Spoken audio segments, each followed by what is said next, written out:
I've been sneezing since I got out of the car, which is Lord. I'm allergic to something. Maybe it's me. I think it's the pressure of the day. 101.7 FM and 710 Keel. Robert and Erin. Erin has local news getting ready next. A man fighting for his life after a home invasion. Another man is killed during an altercation at the Stoner Skate Park. And it's back to schools, but get ready for poor performance. Coming up this morning at 7 o'clock, Keel's first mayoral forum. The top 5 candidates all in studio answering our questions.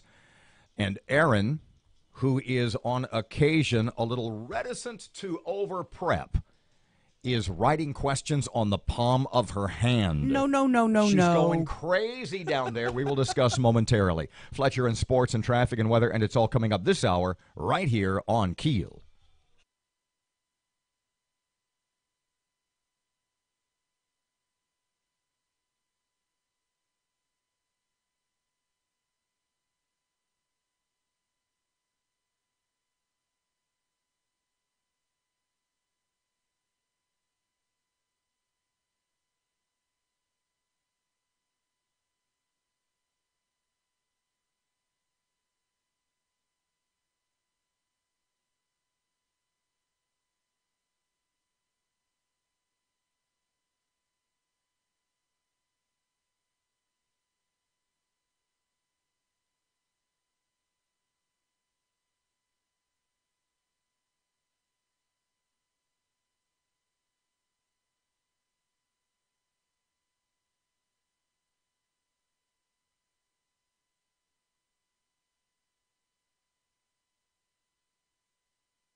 The power of information. KEEL News now. A man fighting for his life after being shot by 2 men during a home invasion early today. According to police, 2 armed men barged into a home on Valley View Drive around midnight. The 2 gunmen demanded access to the home's safe. When the man refused, the robbers shot him multiple times in the leg, head, and abdomen. The burglars then ransacked the home before fleeing. The search for the 2 suspects continues. 1 man is shot and killed at the Stoner Skate Park. Matt Parker with that.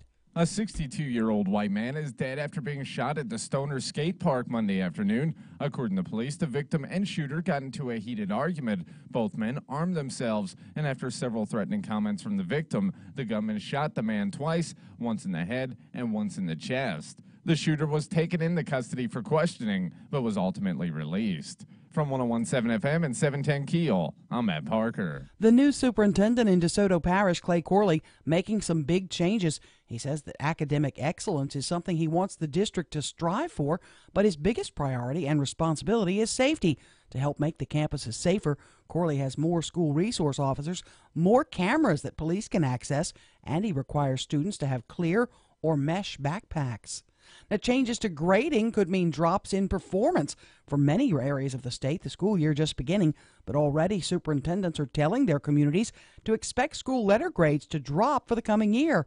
During the summer, Louisiana implemented a new, tougher rating system that will cause most schools in the state to drop at least a letter grade.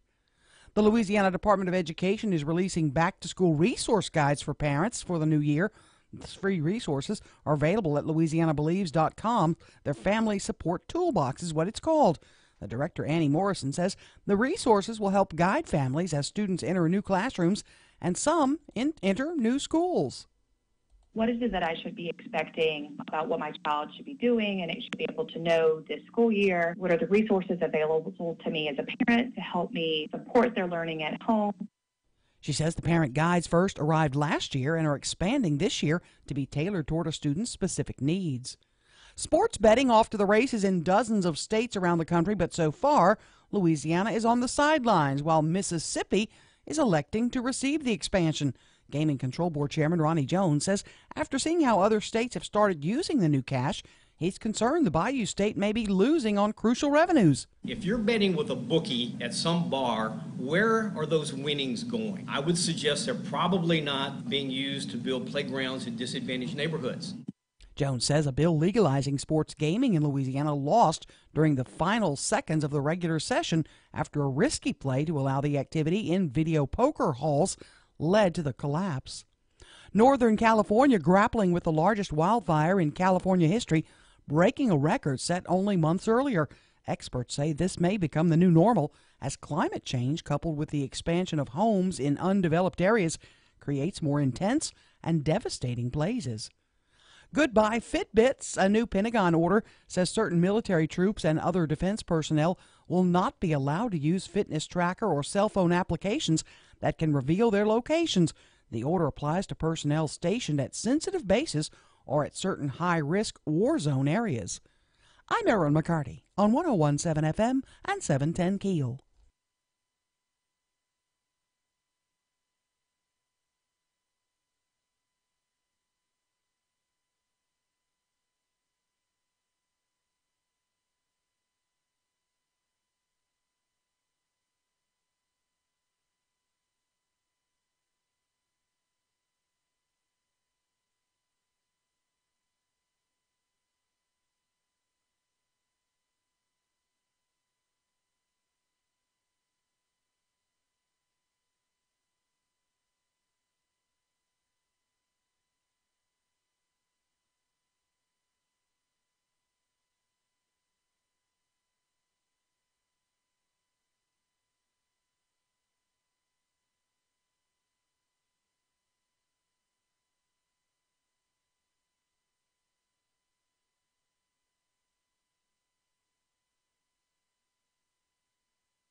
Good morning, 9 past 6 o'clock, 101.7 FM and 710 KEEL. Traffic update for Tuesday morning. Here's Brandon. So far, traffic is moving smoothly through the Shreveport-Bossier City area, but it looks like things might be slowing down on Uri between Kings Highway and Olive Street. If you see anything else, make sure you let us know by calling the Planet Fitness Traffic Hotline at 687-ROAD. Your AccuWeather.com forecast, mostly sunny and hot with a high of 96 today, clear with a low of 71 tonight, partly sunny, high 94 tomorrow. With your AccuWeather.com forecast, I'm meteorologist Heather Zayer.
.101.7 FM and 710 KEEL. Robert J. Wright and Erin McCarty. The KEEL app, a free download presented by Office Furniture Source. You need to relax. You I'm fine. I've never seen. Fine. I've worked hard. I've been studying. I read the city charter.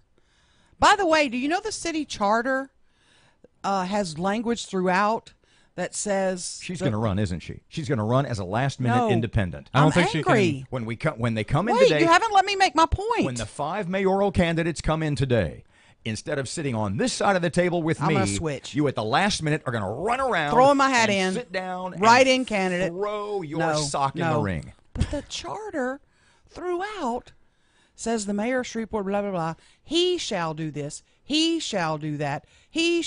We've already had one female mayor, now number 2, and we haven't changed that he out of the charter yet? Fix the charter. Fix the charter. That's how I campaign. The charter says he shall do this. Come on now. Of all the issues in the Shreveport area, I know. I doubt that. My panties are in a bunch over that. Your panties are in a bunch over everything. I've never, in 22 years, I've never seen you, and I mean this in a respectful and complimentary way. I've never seen you wound up. Usually you are the one who's like, it'll work out. It'll be okay. Oh, I feel that way. You want me to be honest? Matt, this is really, I'm talking to you, because he and I have been doing this KEEL thing, 4 years? Is going on 5, right? About 4.5. I've hosted mayoral forums before, over the years. I've done this a lot. And you and I have never done it together with this many candidates. I mean, we've had 1 or 2 in before, and I'm like, I want it to be right. I want it to be right. I want us to get to as many. There's so many things we both want to get to. There's one thing. There's one thing. Fix Shreveport. Everybody knows there's one thing. And it ain't crime. What are you going to do? It's everything. Yeah. If you solve the money problem, you've solved the crime problem to a great degree. I know. And I'm looking forward to it. We need $500 million a year. Wasn't that the number we took? We talked for a little bit on the phone last night, and I talked to a couple of people who kind of are in the know about cities of this size and revenues and stuff. Right. It's basically we need $500 million a year. Yeah. And I really want to make it clear, and we'll do this in the open of the forum, though, when all the candidates are here. I want to make it really clear that I would like to have included all of them. There are 8. We don't have room. Do me a favor. In this studio. Yes. 532, is it 53269? I sent you the text. I sent you in a text. Oh, the music? The music open. Have you got that? I heard it already. Yeah. Did you? Mm-hmm. Yeah, I played to your it liking? Yeah, it sounds okay, good. they haven't heard it. Let's play it for everybody so Okay. they can hear. Okay. Because I have to work on the intro voice. Okay. Okay? Are you ready? Yeah. I'm ready. In a world... What? Wait to hear what Matt said when he heard it. Repeat it, Matt. Well, what I said was, I'm not sure if we're having a mayoral forum or a college football game. That'd be awesome. The Fighting Tigers of Shreveport. Do the battle. Fighting Candidates of Shreveport. I was going to put some fireworks sound effects behind it also. Okay, let's fade that out. But I do want to issue my apologies to the 3 that were not invited today, and make it real clear. My plan is to have them in as well, and give them their own separate hour where they can talk about the issues that matter to them. We simply don't have room. We're going to be so squeezed in here.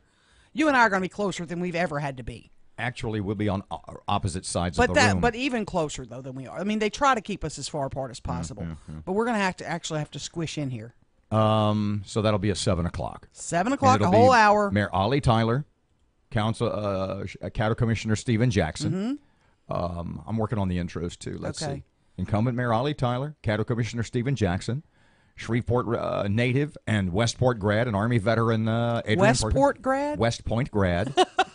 Westport grad. We're going to be Westport grads when we retire. West Point grad Adrian Perkins, and local businessman, Shreveport businessman Leo Savage, and former Shreveport police officer and Crime Stoppers guru. Crime Stoppers guy. I'm not sure guy is the way to go, but especially in a world where somebody's complaining about the verbiage in the charter. So change the he, man. Come on. So it'll be former Shreveport police officer and Crime Stoppers G, Jim Talaferro. Speaking of, I don't want to talk about that yet. We're going to go to break.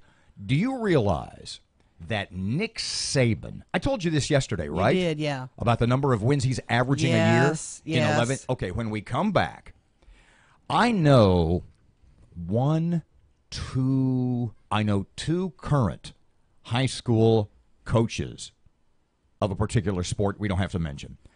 I know four high school coaches who are, 4 high school teachers who are formerly coaches who don't coach anymore.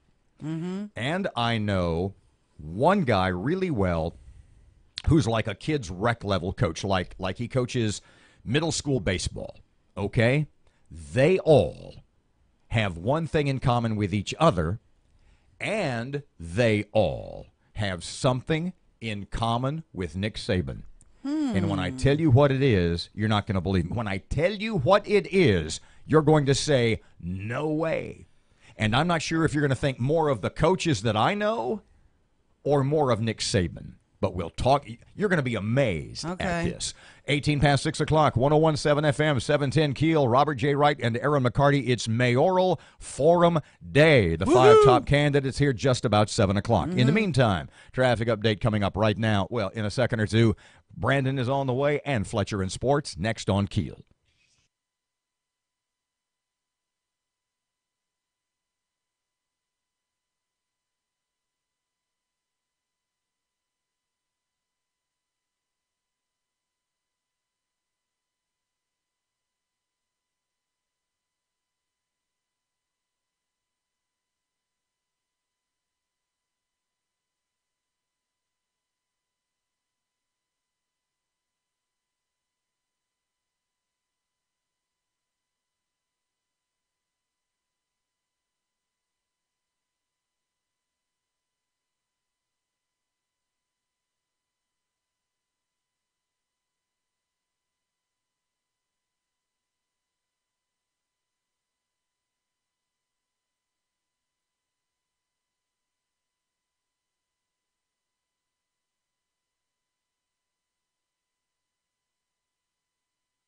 Three.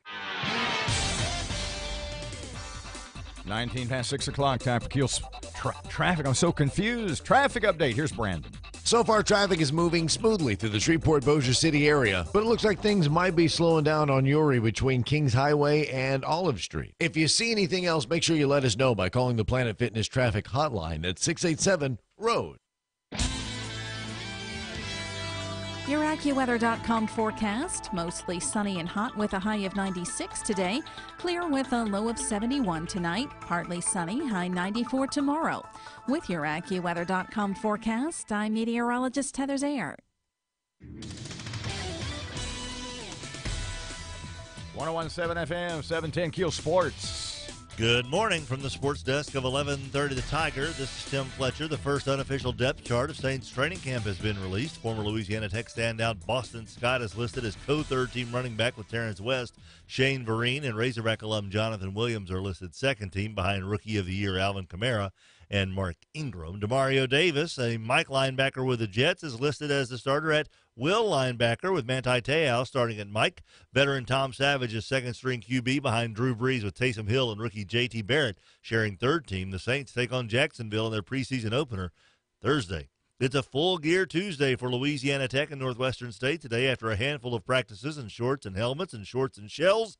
The pads will be popping this morning. Astros send Lance McCullers to the 10-day disabled list with a strain in his right forearm. That makes 5 prominent Astros on the shelf, but reigning MVP Jose Altuve, shortstop Carlos Correa, catcher Brian McCann, and center fielder George Springer are all expected back on the field before the end of the month. Last night in San Francisco, Marwin Gonzalez hit a 3-run home run with 2 outs in the top of the ninth in a 3-1 Astros win. Roberto Osuna pitched a scoreless 8th inning in his Houston debut and got the win. Also, the Rangers were beaten 4-3 in 12 innings by Seattle in Arlington. From the sports desk of 1130 The Tiger, this is Tim Fletcher.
1017 FM and 710 Keel. Robert J. Wright and Erin McCarty.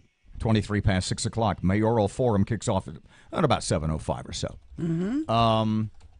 I remember you would tell stories when your older son, when your son, the elder, was a high school soccer player. Well, he would play middle school when he played like whatever private leagues he was in, the Cabosa stuff and all that. That you were probably, I think you on more than one occasion described yourself as the coach's nightmare. Oh, yeah. Referee's nightmare, yeah. You were the mom from hell.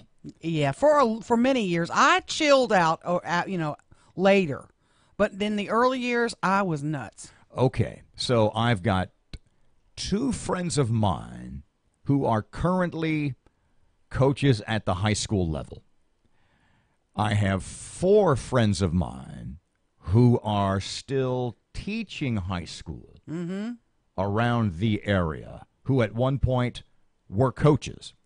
I've got one good friend of mine who coaches like middle school baseball during the summer. And to the man, they will tell you this. And I want you to think of yourself now when Johann Sebastian McCarty, Erin has 2 sons. Yeah. Johann Sebastian and Jim Jones McCarty. Yeah, we love For those years names. they had radio names. The point being, I want you to think of yourself in this context. They would say to me, the kids are awesome. The parents will kill you. Yeah. That's so true. The kids are awesome. The parents will wear you down. Oh, what's that scene in Remember the Titans where the one kid comes out and the parent stands up? What are you doing? Taking out my boy. Yeah. You put my boy back in the game. You know the scene I'm talking about? Absolutely, yeah. And the coach's daughter, the little girl, she's like 8. No, he's doing a lousy job. And you think, God, he's going to punch that little girl. That was basically Erin. I wasn't as concerned about why you're taking mine in or out of the game. That wasn't where I got crazy. I told you that to tell you this. I don't know if you've been following. This is amazing to me, but it just shows you how things, no matter the level, really don't change that much. The players are awesome. The parents will kill you. Yeah. As the battle for the number 1 for the quarterback position, that fight in training camp at the University of Alabama continues. Oh, boy. Have you been reading that both Jalen Hurts' dad and Tua Tagovailoa's parents have visited with Nick Saban? I had not seen that. Jalen Hurts' dad has visited with Nick Saban. He's the returning quarterback. He was the one who was benched in the championship game last year. Tua Tagovailoa's parents. He's the sophomore, yeah. Have visited, according to reports, with Nick Saban.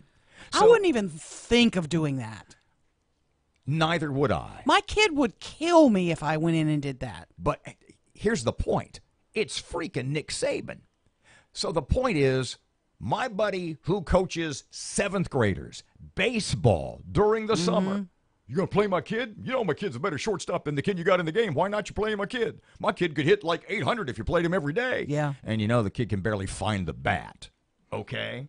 The point is, Nick Saban he's dealing with exactly the same thing. Pain in the ass parents who want their kid to play. Right. There's exactly. no difference between coaching high school tennis or high school soccer or middle school baseball in August and being the number 1 football coach in the history of college football.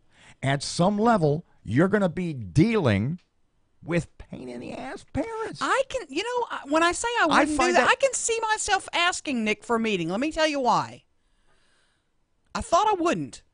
But I could go in and I could say, my kid, little Jim Jones, Nick, is going to transfer to Georgia if he's not your starting guy. We need to know if he's your starting. That had to be what it was. That's basically what Jalen Hurts' dad, in a roundabout way, told Nick why Saban. else would Nick even have the meeting with you? He'd go, I don't deal with parents. But just so everybody, if you think that Nick Saban, just because he's Nick Saban, is totally insulated from all the stuff that coaches at every other level, from like little T-ball, the little 4-year-olds who don't even know where first base is.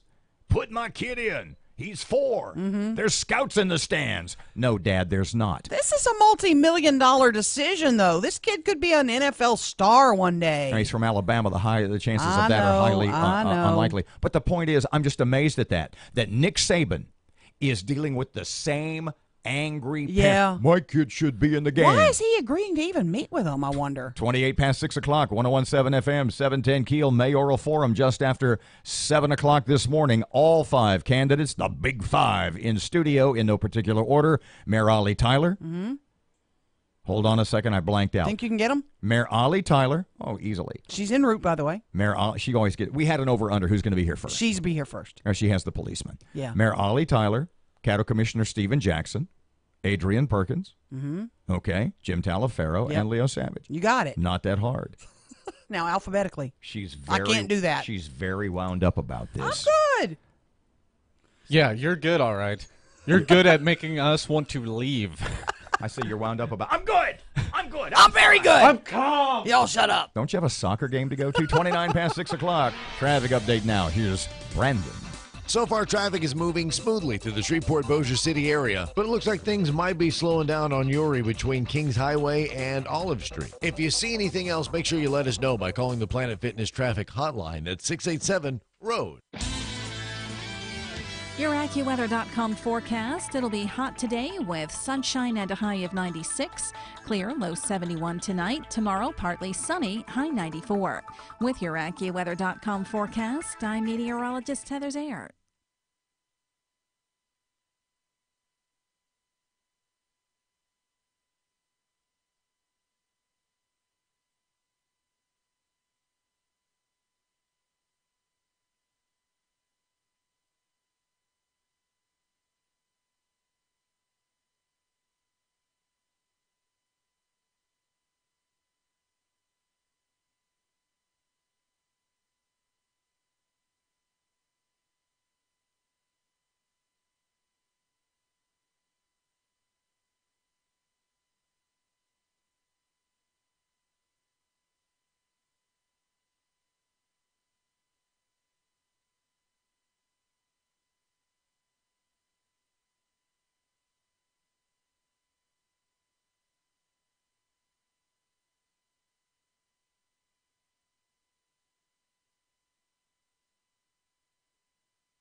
The power of information. KEEL News now. Violence overnight in Shreveport. A man fighting for his life after he was shot by 2 men during a home invasion. According to police, 2 armed men barged into a home on Valley View Drive around midnight. The 2 gunmen demanded access to the safe. When the man refused, the robbers shot him several times in the leg, head, and abdomen. The burglars then ransacked the home before fleeing. The search continues for the suspect. 62-year-old man dead after being shot at the Stoner skate park Monday afternoon. According to police, the victim and the shooter got into a heated argument. Both men armed themselves, and after getting several comments from the victim, the gunman shot the man twice, once in the head, once in the chest. The shooter was taken into custody for questioning, but was ultimately released. The new superintendent in DeSoto Parish strives to make our schools safer. Matt Parker has details on that. New DeSoto Parish Schools Superintendent Clay Corley is making some big changes for the new year. Corley says that academic excellence is something he wants the district to strive for, but his biggest priority and responsibility is safety. To make campuses safer, Corley has more school resource officers, more security cameras that police can access, and he requires students to have clear or mesh backpacks. Corley says he keeps a close eye on what's going on in the world and wants to do everything to keep teachers and students safe. From 101.7 FM and 710 KEEL, I'm Matt Parker. Now, changes to grading could mean drops in school performance. For many areas around the state, the school year is just beginning, but already school superintendents are telling their communities to expect school letter grades to drop for the coming year. Over the summer, Louisiana implemented a new, tougher rating system that will cause most schools in the state to drop at least a letter grade. The state made changes to the grading system to be more in line with the rest of the country and to put a stronger emphasis on student performance, graduation rates, and economic growth. Governor Edwards taking another trip to D.C. to discuss criminal justice reform with President Trump. Edwards is one of the few prominent Democrats to maintain a working relationship with Mr. Trump. Edwards' communications director, Richard Carbo, says the invite comes a year after statewide reforms led to a promising reduction in prison population. They obviously have a plan to pursue some form of criminal justice reform on the national level. And with Louisiana having been one of the most recent to enact these reforms, just want to get an idea about how we did it. The reforms resulted from a bipartisan legislative effort that included major lawmakers from both sides of the aisle adopting legislation similar to other southern states. Sports betting off to the races in dozens of states, including Mississippi, but Louisiana is not on that list. Gaming Control Board Chairman Ronnie Jones says a bill legalizing sports gaming did not pass during the final seconds of the legislative session. He says he believes a more conservative approach to allowing sports betting may succeed as early as next year, though. I believe that another bill will be introduced next year. I think it's going to happen in Louisiana. I just don't know when it's going to happen in Louisiana. Jones says industry leaders have warned that barring sports betting would make it more difficult for the market to attract big money players and gamblers looking for more amenities. Right-wing conspiracy theorist Alex Jones finding fewer avenues to spread his views these days. Several major tech companies have begun to challenge Jones when it comes to giving him a forum. For example, Facebook has taken down 4 pages belonging to Jones, including 2 featuring his InfoWars show. The social networking site says the pages violate its hate speech and bullying policies. I'm Erin McCarty on 101.7 FM and 710 KEEL.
.101.7 FM and 710 KEEL, Robert J. Wright and Erin McCarty.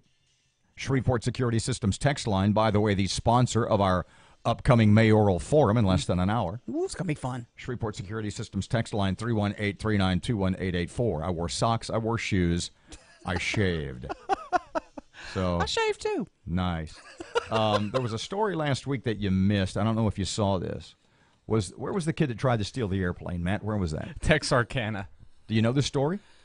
No, I hadn't heard that. Kid tried to steal an airplane. What? At Texarkana Airport, he jumped a fence. What was he, 17, 18? 18. 18 years old, hopped a fence, ran across the tarmac. There was a plane like a DC-9 or something with the door open, and he got on the plane, and he tried to start it, and they saw him, and police went and got him. Wow. And his explanation was he wanted to... There was some rapper in Chicago who he really enjoyed, He's like, well, I'm just going to take this plane, fly to Chicago, and go hang out with my buddy. And basically what he told police was, no, I've never flown a plane before. How are you going to learn how to get behind it? Oh, my God. But it's just gears and levers. Yeah. How tough could it be? That was basically what he said. That was more or less a direct quote, yeah. Now, everybody in media almost everywhere that's seen this story has said, what an idiot. Yeah, what a moron. And I'm thinking, he's just the opposite. I don't know what this kid's familial or social background is. Mm-hmm. I don't know what his education is. Yeah. But I'm telling you right now, if I own a company, this is That's the kid you want? This is the guy I want working for me. Initiative. This is the guy Belief in self. I want working for me. Yeah.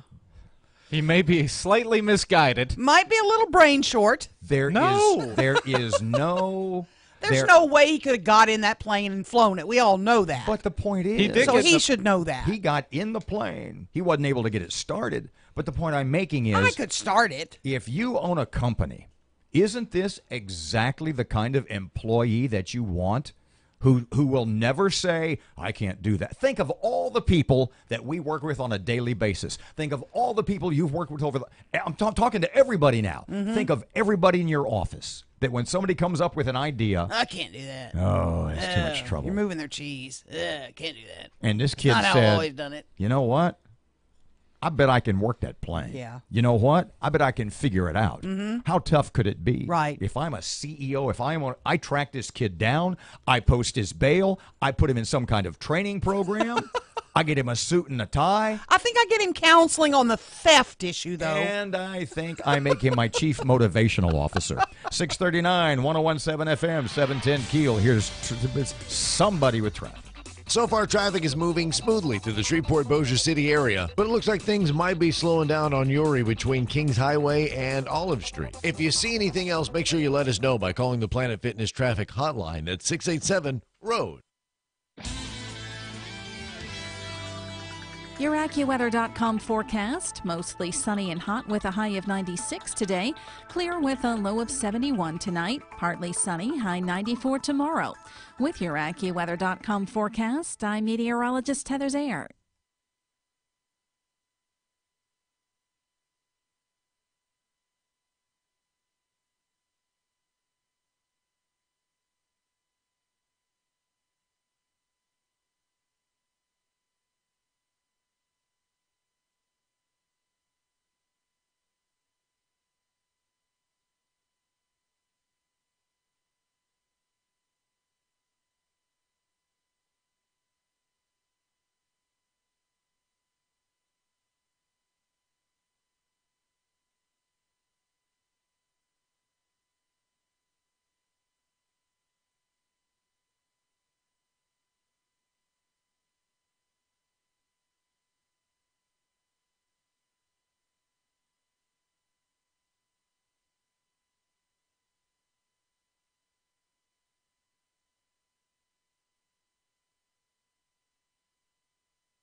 Good morning, 642, 1017 FM and 710 Keel. Robert J. Wright and Erin McCarty, the Keel Mayoral Forum. presented by Shreveport Security Systems just after 7 o'clock this morning. Mm-hmm. 5 candidates in studio at this very table, and Erin the Inquisitor McCarty. It'll be awesome. It's going to be fun. I had talked a little bit in the first segment, basically what Nick Saban, Alabama football coach, has in common with high school coaches or rec league coaches, whatever it happens to be. Right. And that's pain in the ass parents. They're everywhere. Who would have thought? But I'm not making. I saw that. I've seen this over the last couple of days. Both the two quarterbacks involved in the quarterback battle, Jalen Hurts and Tua Tagovailoa, their parents, the kids' respective parents, are bugging Nick Saban about their kid. Mm-hmm. You're going to play my kid, right? You know you should play my kid. Yeah. If you don't play my kid, I'm going to transfer my kid. Right. It's Nick Saban. Mm-hmm. But you know what? It's still the same. Yeah. Now, as odd as that may seem, if you coach, T-ball or something, you go, wow, parents yell at me too. Do you realize, and I bet you don't, that you have something in common with a very famous, world-class, multi-millionaire athlete? Do I really? Yep. What? Tennis player. Tennis player? Tennis player. Who's the greatest tennis player in the world? Oh, right now? Yeah. Woman? Female tennis player. Serena Williams? What do you have in common with Serena Williams? Oh, I don't know. I've had a baby? You're closing in. You're getting real close. I'm very impressed. Huh. After your second child, you had a bout with severe... Oh, postpartum depression. Serena Williams describes being in a funk over motherhood. Serena Williams suffered the most lopsided... I want you to jump in here with your own story, because I'm telling you, if guys, if you're listening, it's how did your husband at the time deal with that? He helped. He went and did whatever I needed him to do. Were you like a crazy woman, or were you just depressed, or what? I wanted the children to go away. Okay. I wanted them nowhere near me. So your second baby had just been born, and what did it feel like? It felt like I'm laying in the tub one evening. My husband at the time was not home. I have a 16-month-old teeter-tottering around the house who's used to being mama's baby, and I have a newborn laying in his little cradle thing, sitting on the edge of the tub. The tub had a step-up thing, and I had the jacuzzi on so it would keep him calm. Both of them are crying and whining. I remember calling my doc and saying, something's wrong with me. I want someone to come take these children. I do not want them around me anymore. Because you felt... I cannot handle this. And he said, where are you? Told him what I was doing. I'm in the tub. Right. I'm trying to calm the babies down. I cannot... He goes, this is perfectly healthy. What drugstore do you use? Serena Williams suffered the most lopsided defeat. I just want you to tell me if this sounds familiar to you. Because it's all the same, just a question of levels. Nick Saban's got parents yelling at him. Yeah. Okay? The T-ball coach in Bossier has parents yelling at him. Serena Williams suffered the most lopsided defeat of her career last week, dispatched by Johanna Konta in a match that lasted less than an hour. But that's not the problem. In an emotional Instagram post on Monday, Williams said she was depressed because she felt like she wasn't a good mother. Oh, yeah. I couldn't do it. I could not do it. I could not make my children calm down. I put this baby on top of the washing machine. I took him for rides. I put him on the side of the jacuzzi. I sang, I rocked, I read. The more I got upset with him, the worse it got, and the worse it got with both of them. Williams, 36, gave birth to her first child, Alexis Olympia Ohanian, last September. Although I have been with her every day of her life, Williams wrote, now I'm not around as much as I'd like to be. Most of you moms deal with the same thing, whether you're a stay-at-home mom or a working mom. Finding that balance with kids is a true art. Sometimes I feel like I'm not a very good mother. Yeah. So if Serena Williams, multi-millionaire tennis player, who obviously she's dealing with the same stuff that every mother ever. What would you tell her? She's right here. There is literally, she is one of the few people in the world. She can do anything she wants anytime. She's got that kind of money. She's got that kind of power. She's got those kinds of friends and connections. And yet she feels totally hopeless and inept and lost. Well, I would say be sure you take time away. When people offer to help, take the help. Get away, go do something for yourself. But then the other thing I was totally opposed to was medication. I was like, I'm not crazy. I'm not taking it. I don't need no antidepressants. It helped. It was a short time. Yes. It was only 2 weeks for me, but it helped amazingly. It got me out of the funk. I came back to real life. I came to love and, obviously, cherish my children. Figured it out. Oh, exactly. My brain got back. Your hormones are so out of whack. Let me ask you something. We've got about 30 seconds. So basically what you would tell multi-millionaire, world-famous, world-class athlete Serena Williams, who's freaking out just like any normal mom. Yes. Over this, and what she feels is her ineptitude as a mother. Right. Would you tell her there's going to be times where you're not going to like that kid very much? Oh, absolutely. There's going to be moments when you wonder, why did I do this? And what have you done to my life? Yes, exactly. So what have we learned today? Alabama football parents yell at Nick Saban. Right. And Erin McCarty and Serena Williams have the same problems. Oh, boy. Mayoral candidates filing into the studio. Yeah, it's going to be a great morning. 649, 101.7 FM, 710 Keel traffic update. Brandon's here. So far, the major roadways in the Shreveport-Bossier City area are moving smoothly, but you can expect a slowdown on Uri between East Kings Highway and Stoner Avenue. If you see anything else, make sure you let us know by calling us on the Planet Fitness traffic hotline. That's 687-ROAD. Here's your KEEL AccuWeather.com forecast. Kind of sunny and kind of hot today. Low to middle 90s. Small chance of late day rain, just like yesterday. It's 71.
Good morning, 652. It's 101.7 FM and 710 Keel. One more look at traffic for the 6 o'clock hour. Here's Brandon. Oh, sports? I'm 8 minutes ahead of myself? Here's Fletch. Good morning from the sports desk of 1130 The Tiger. This is Tim Fletcher. The first unofficial depth chart of Saints training camp has been released. Former Louisiana Tech standout Boston Scott is listed as co-third team running back with Terrence West. Shane Vereen and Razorback alum Jonathan Williams are listed second team behind Rookie of the Year Alvin Kamara and Mark Ingram. Demario Davis, a Mike linebacker with the Jets, is listed as the starter at Will linebacker with Manti Te'o starting at Mike. Veteran Tom Savage is second-string QB behind Drew Brees with Taysom Hill and rookie J.T. Barrett sharing third team. The Saints take on Jacksonville in their preseason opener Thursday. It's a full gear Tuesday for Louisiana Tech and Northwestern State today after a handful of practices in shorts and helmets and shorts and shells. The pads will be popping this morning. Astros send Lance McCullers to the 10-day disabled list with a strain in his right forearm. That makes 5 prominent Astros on the shelf, but reigning MVP Jose Altuve, shortstop Carlos Correa, catcher Brian McCann, and center fielder George Springer are all expected back on the field before the end of the month. Last night in San Francisco, Marwin Gonzalez hit a 3-run home run with 2 outs in the top of the ninth in a 3-1 Astros win. Roberto Osuna pitched a scoreless 8th inning in his Houston debut and got the win. Also, the Rangers were beaten 4-3 in 12 innings by Seattle in Arlington. From the sports desk of 1130 The Tiger, this is Tim Fletcher.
I always chew on a straw. What's wrong with that?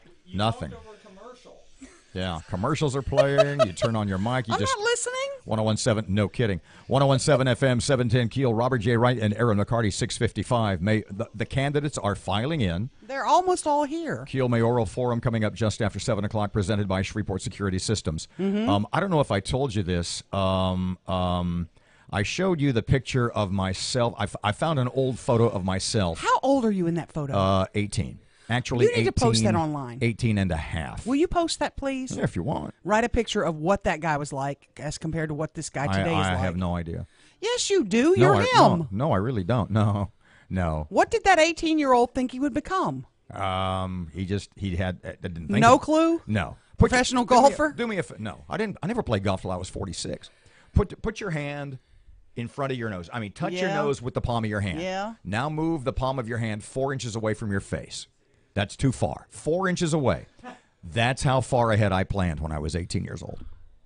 That's like every 18-year-old. Exactly. Yeah. But I don't have a recollection of who that kid was, other than he Really? was just kind of, dumb. Goober? Yeah. Had a lot of hair, man. Yeah, that was awesome. He really did. Yeah.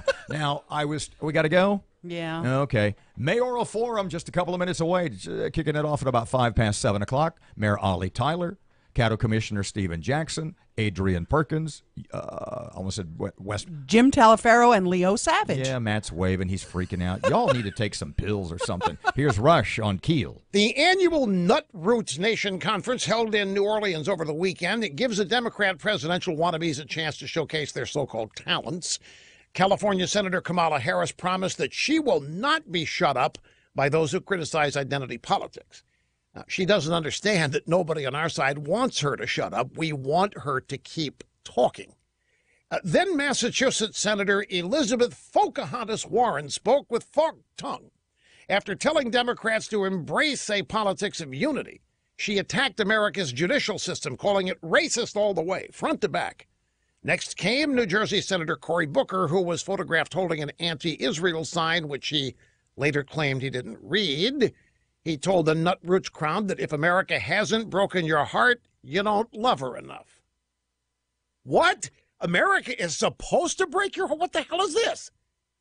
Well, it's because things are savagely wrong in the country, and you deserve to have your heart broken as bad as America is. Look, it's not just Kamala. I don't want any of these Democrats to shut up. I want them to keep talking, keep expressing themselves, keep telling us what they think about America, all the way to the 2020 elections. Keep talking, you people.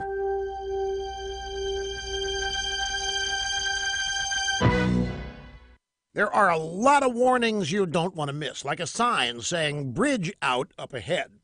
But in the digital world, there may be no warning when it comes to cyber threats. That's why the new LifeLock identity theft protection now adds Norton Security. LifeLock uses proprietary technology to help detect threats to your identity, and Norton Security protects your devices from ransomware, emerging viruses, and other online threats.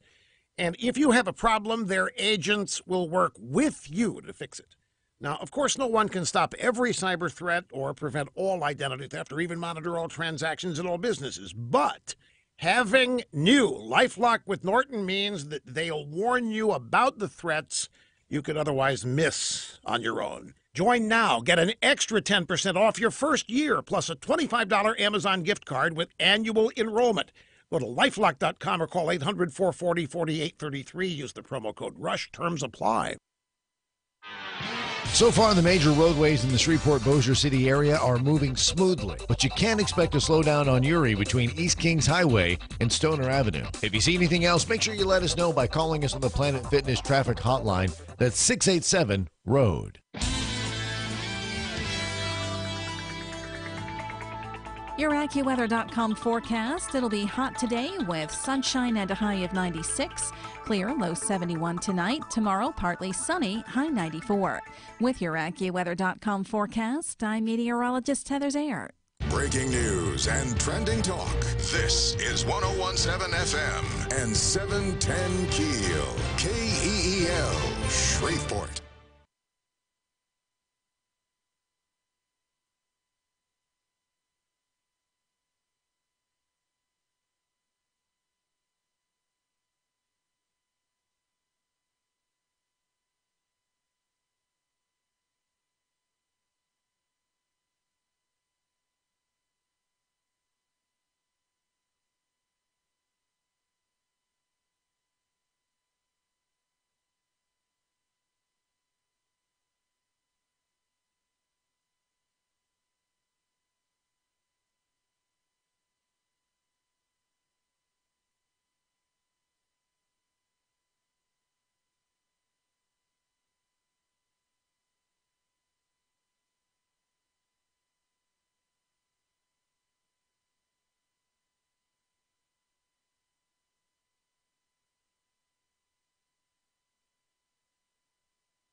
1017 FM and 710 Keel. Robert J. Wright and Erin McCarty. Don't be fooled by the overly dramatic music.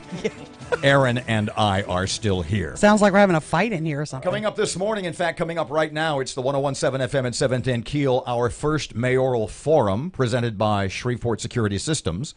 I will start at the mayor's end of the table and introduce our candidates. Okay. And then, ladies, gentlemen, Erin, as she is sort of the referee for this little get-together.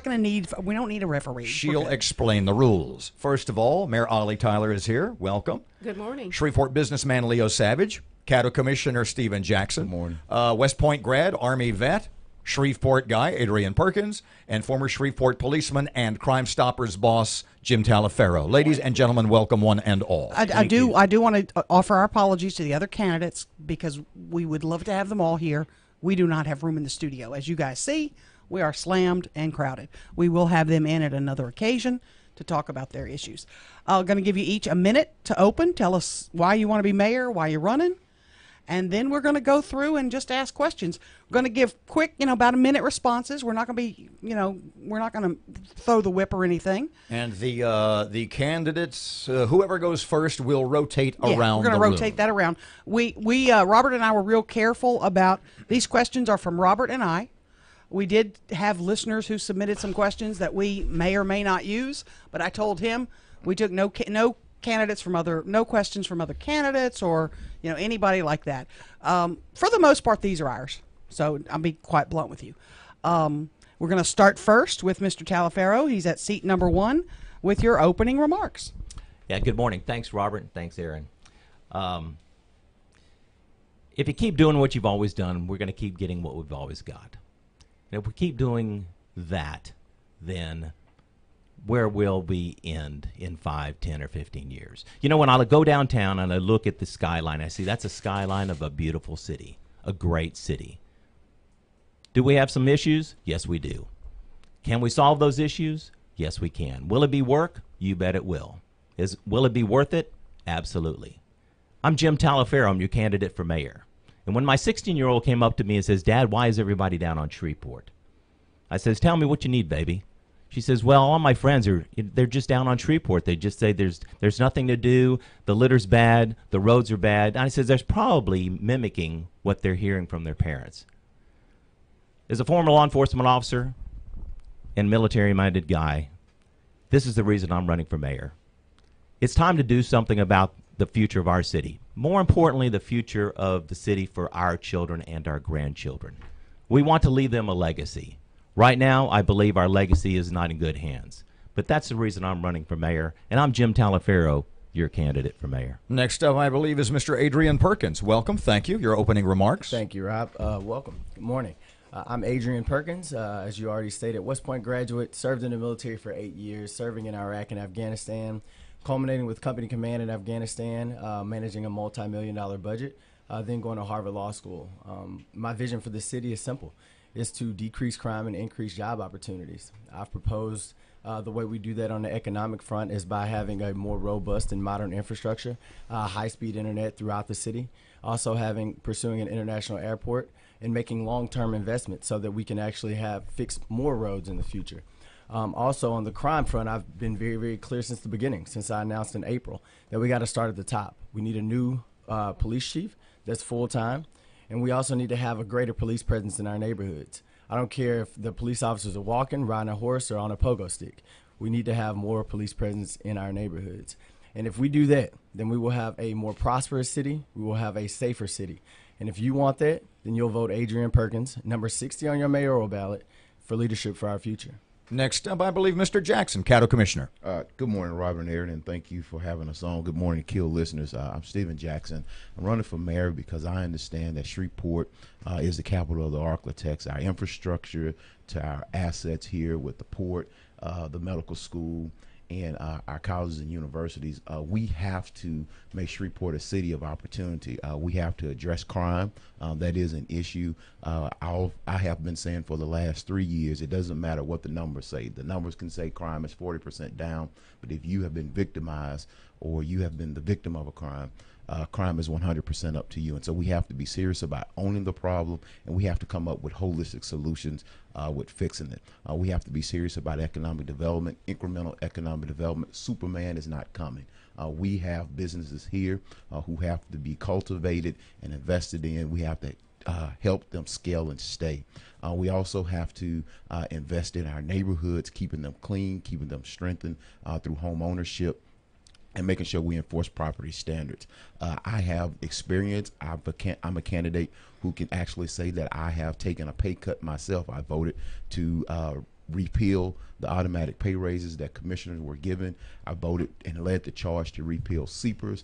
I voted and reduced the excessive travels that commissioners was taking. So I'm a man of my word. I came in, I made a promise, and I kept those promises, and I believe I will be glad to implement change in City Hall. Thank you. Coming up next, Mr. Leo Savage. Robert, Erin, Matt, thank you. Appreciate it, and all the listeners.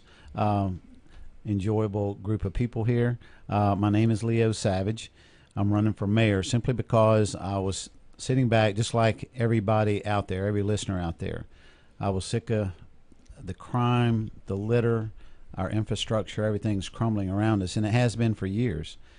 We have to look at 2014 numbers on homicides were 20. In 2017, there were 56. So we have to look at that. We have to look at what's going on. We have to look at everything that we know we can do. The first thing I want to do is certainly get a new police chief, somebody that has passion, somebody that cares about our city as much as I do. I want to make sure they get mad. I want them to get upset. I don't want anybody to get up on stage when something good's happened. I want them to get up on stage when everything happens. But my name is Leo Savage. Again, vote for me November 6th. And final opening remark, Mayor Ollie Tyler. Thank you so much, and I want to thank you all for having me here this morning, and I want to applaud the other candidates who have offered themselves for service. I'm running for re-election because I, too, have concerns about our city. Not only have I had concerns, I have proven results. I'm not a politician. I am an elected official. This is my first elected position.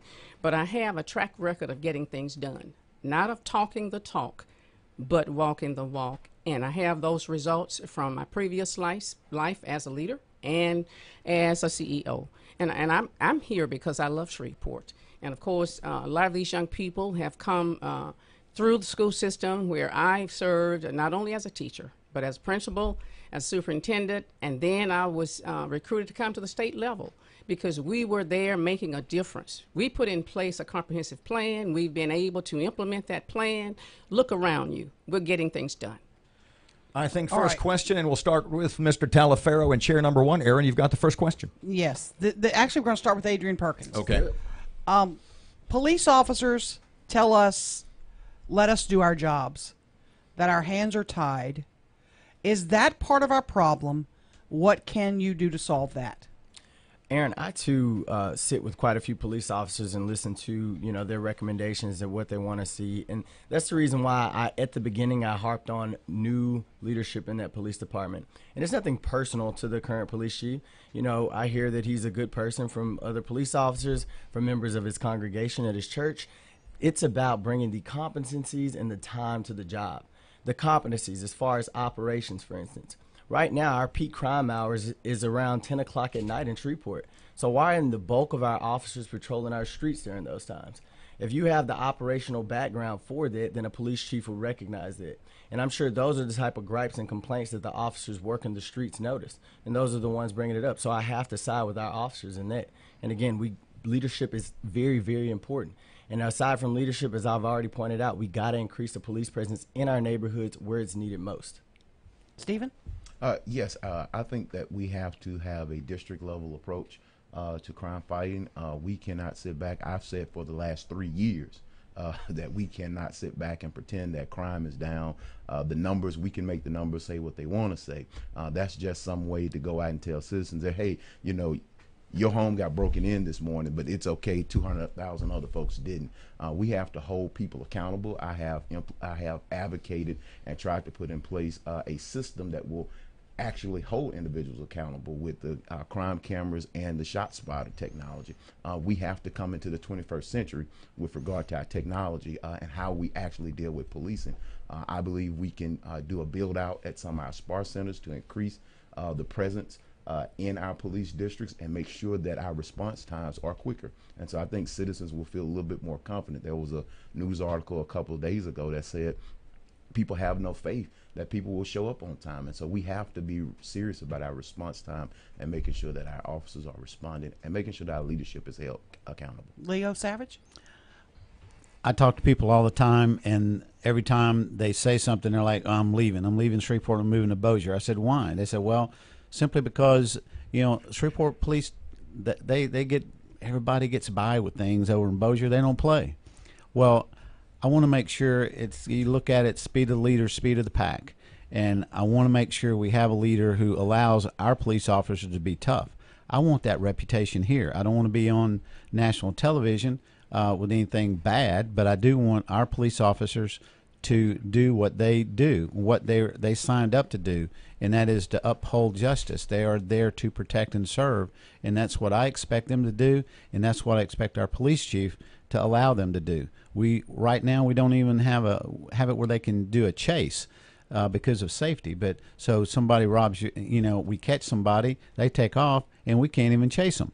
Let's watch them. So to answer your question specifically, absolutely, I think that the gloves need to come off. We need to get tough on crime. Mayor Tyler. Thank you so much. And let me just say that we all are concerned about crime. Crime is up and down in every urban major city in America, not just Shreveport. And crime has really spiked in the last year and a half, but it has spiked across the country. But let me tell you, we have plans in place. We collaborate, we team, we have task forces, not only in Shreveport, with the national FBI, with the U.S. Marshal's Office, with the Sheriff Department. We have put together a strategic plan, and we're working that plan. Now, people are willing to look at the numbers when they're up, but they're not willing to look at the numbers when they start going down. Crime spikes up and down. It's most of it is domestic related. The incident yesterday was a domestic related incident. People, this is a free country. You have a right to have a gun, and people are free to make decisions. But we have to come together as a community, and we can solve those crimes. And I can tell you that 1 million people come in here every year and enjoy Shreveport. It's a great place to be, and they're not afraid. Jim Talaferro. Yeah, of all the candidates, I'm the only law enforcement candidate with over 30 years law enforcement experience. One of the things that I do know is the functionality and the dysfunctionality of the police department. There are many things that need to be done. We need to actually place good leadership in the police department. A leader's responsibility is to train other leaders. This is what police officers are looking for: someone that is the tip of the spear that they can follow, someone that sets the course, charts the course, and sets the sail, and then points the ship in the right direction. We need to give them competitive salaries. We are far below the national average as far as our population is concerned.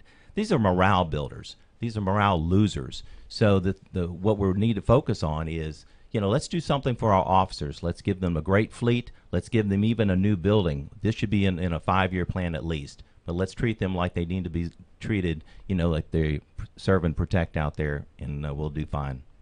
My turn? Mm-hmm. Okay, we're going to start with Mr. Jackson, I think. Yes, it is. Miss Ollie said a couple of seconds ago in reference to the shooting yesterday, and we hear this a lot. Well, the people involved, whoever did the shooting, they knew who it was, whoever they shot. So I guess my question is, what can the mayor do to change the culture where young people are willing to shoot each other over $10, or because you insulted my car, or because you winked at my girlfriend? Well, what can the mayor do to change that mindset? Well, I think as a leader, as I've always said, you have to step up and own the problem and realize we've been saying for 2 years or 3 years now that crime is on an uptick. And I've been constant. I've come in here and said it before. We've always said that crime is on a rise. We have never came out and said up until last week that, hey, this is an issue and we're not going to tolerate it. One of the things as a leader, what we have to do is we have to as the mayor, you have to appoint a leadership team at the Shreveport Police Department that says we're also going to deal with conflict resolution. Oftentimes, we're just responding to issues. We know that a lot of these things fester. Part of my proposal is to, from a holistic point of view, is to put in mental health and start getting to the root cause of why these things are happening. We also have to address systemic poverty and economic development. Some of these things, a person is, if I wake up knowing that I'm going to go to work and make $20 an hour, I'm not going to shoot anybody over $5 that they owe me. Those kind of things we have to get out in front of, and so the economics is driving a lot of the crime, and so we have to be about the business of creating economic opportunity, and we have to be about the business of conflict resolution and mental health and substance abuse treatment. KEEL's Mayoral Forum, 1017 FM and 710 KEEL, presented this morning by Shreveport Security Systems. Mr. Leo, you're next. It's a two-part answer. First, and I hope I can get to both. The first part, we really need to, one of the things I want to do is establish a mentorship program. I want to get a black male, black female. I want to get a white male, white female, Asian, Hispanic, and I want us to start going. I want to get a group, not just 5 people. A lot of the people right here could definitely do this, but we need to go into schools. We need to go up there, and I think they would certainly accept us in and start talking to them. If I'm a black male, say I'm 13, 14, 15 years old, whatever I get up to say, I might not inspire that person. But if someone else that was successful, that had come from, say, nothing, and they had got into something, and now they are somebody, they can look at that and they say, yes, I can do that. And I think we have to start inspiring our kids, our young minds, to do that.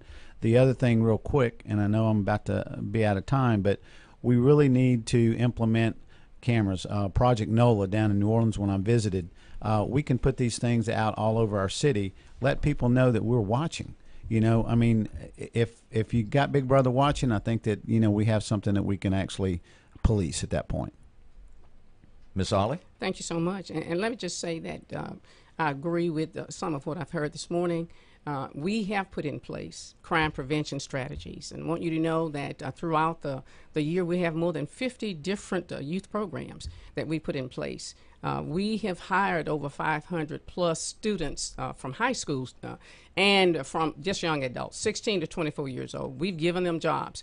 We also have in place a training center, the Caddo Business and Career Center, where we have about 20,000 people that have gone through there. We do job referrals. We do job prevention. We do counseling. We connect with every nonprofit in this city. And we have been working diligently, trying to put in place, and we have done that, crime prevention strategies. But we need also to have, we've owned the problem. We know it's up. We've been out there. We've strategized with all of the other law enforcement agencies. So it's not true that we haven't owned the problem. We've owned the problem. And we have leadership, but we have 500 plus police officers putting their lives on the line every single day, working to keep this city safe. Mr. Jim Talaferro. Yeah, this is a community problem. This is not just a law enforcement problem. Law enforcement's responsibility is to take that person that commits a crime and introduce them into the justice system. This is a community problem that has to do with pastors. It has to do with community leaders. And I, as the mayor, actually have to use the bully pulpit to make sure that those all come together. It's all about synergy. Synergy in solving the problem. Yes, we own the problem, and we should acknowledge the problem. It is all about going to family, helping those families, the person or the parent with the single parent with the 2 children, making sure they have a good preschool. Preschool is the fundamental avenue to a good education. Apprentice programs with local businesses. I've talked to local business partners, and they're willing to have an apprentice program to they'll take a young man or young woman that's interested in a specific field, and actually groom them, mentor them, into being a productive member of society, give them a fair wage and actually give them a good skill. So this is a community issue. This is not just the mayor's issue. It's not law enforcement's issue. Again, law enforcement kind of takes the rap a lot of times, but it's a community issue, and we can definitely solve it. Adrian Perkins. One of my favorite sayings is nothing stops a bullet like a job. This is very much tied to the crime problem we have is very much tied to the economic problem here. So if we want to get to the root of the problem, we have to provide people with better job opportunities. And again, I'm proposing that we do, universal high-speed internet in our city. Cities like Chattanooga, Tennessee took their average annual income and increased it by $20,000 within 10 years because they pursued this type of idea. They also cut their unemployment rate in half. And we have to offer Shreveporters opportunities like that, because a lot of the crimes that are committed out of desperation. People just don't have much. Over half of our city makes about $40,000, and that's too close to the poverty line. Even longer term investments that we can make once we begin to grow our city, like Chattanooga has done, is looking at investing in our children, investing in universal pre-K programs, investing in other programs. And with the high-speed internet, it also has some public safety implications. During the Parkland shooting, for instance, in Florida, the first responders were actually reacting about 20 minutes behind because they didn't have that type of infrastructure to directly feed them in real time. So again, high-speed internet has education implications, employment implications, public safety implications, and we have to modernize our internet capabilities here, as I proposed to City Council and to the mayor over a year and a half ago. We have to do that. KEEL's Mayoral Forum once again presented this morning by Shreveport Security Systems. Erin, what you got? Oh, Stephen needs to answer that question. Did we start? No, we started with Stephen. You went first? My bad. I'm sorry. We're going to start with Leo Savage now. Sorry about that. We've talked about on this radio station a long time ago, and I really think we ought to explore it. It's done in Baton Rouge. It's done in Lafayette. Are you in favor of combining city and parish government? Why or why not? I think a lot of people have done this in the past, and it's worked pretty well. Right now, I see us as being disjointed. I see us as not a whole team, and we all know that, if you can work together as a team, you're going to accomplish a lot more. You have a mayor, you have a city council, you have the Caddo Parish Commission, you have MPC, and in my opinion, I don't think there's a clear goal for anyone. Everybody's working on their own agenda. So to combine those would certainly be an asset, in my opinion, for our city. What we have to do is we've got to make sure that again, we have one common goal, and that is to move Shreveport forward. And again, my opinion right now, everybody's working and going separate ways. Mayor Tyler, you in favor of it? And thank you so much. Let me say, I too believe that it doesn't matter about the form of government. I think unity is the key. I agree with Mr. Savage in that, we have a different form of government. East Baton Rouge has the parish city form, but they have one of the highest rate of crime in the state. And of course, their homicide rate is double ours right now. But I want to tell you that unity brings people together. We work with everybody. We work with the parish commission. We work with the sheriff. We work with the U.S. Marshals. We work with all the nonprofits. We put in place a plan, a strategic plan of action that produces results. It has metrics. It's not about talk. It's about getting it done. So it doesn't matter to me what form of government. What matters is that we all come together. If you love Shreveport, then you have to provide the services, and it can't be about you.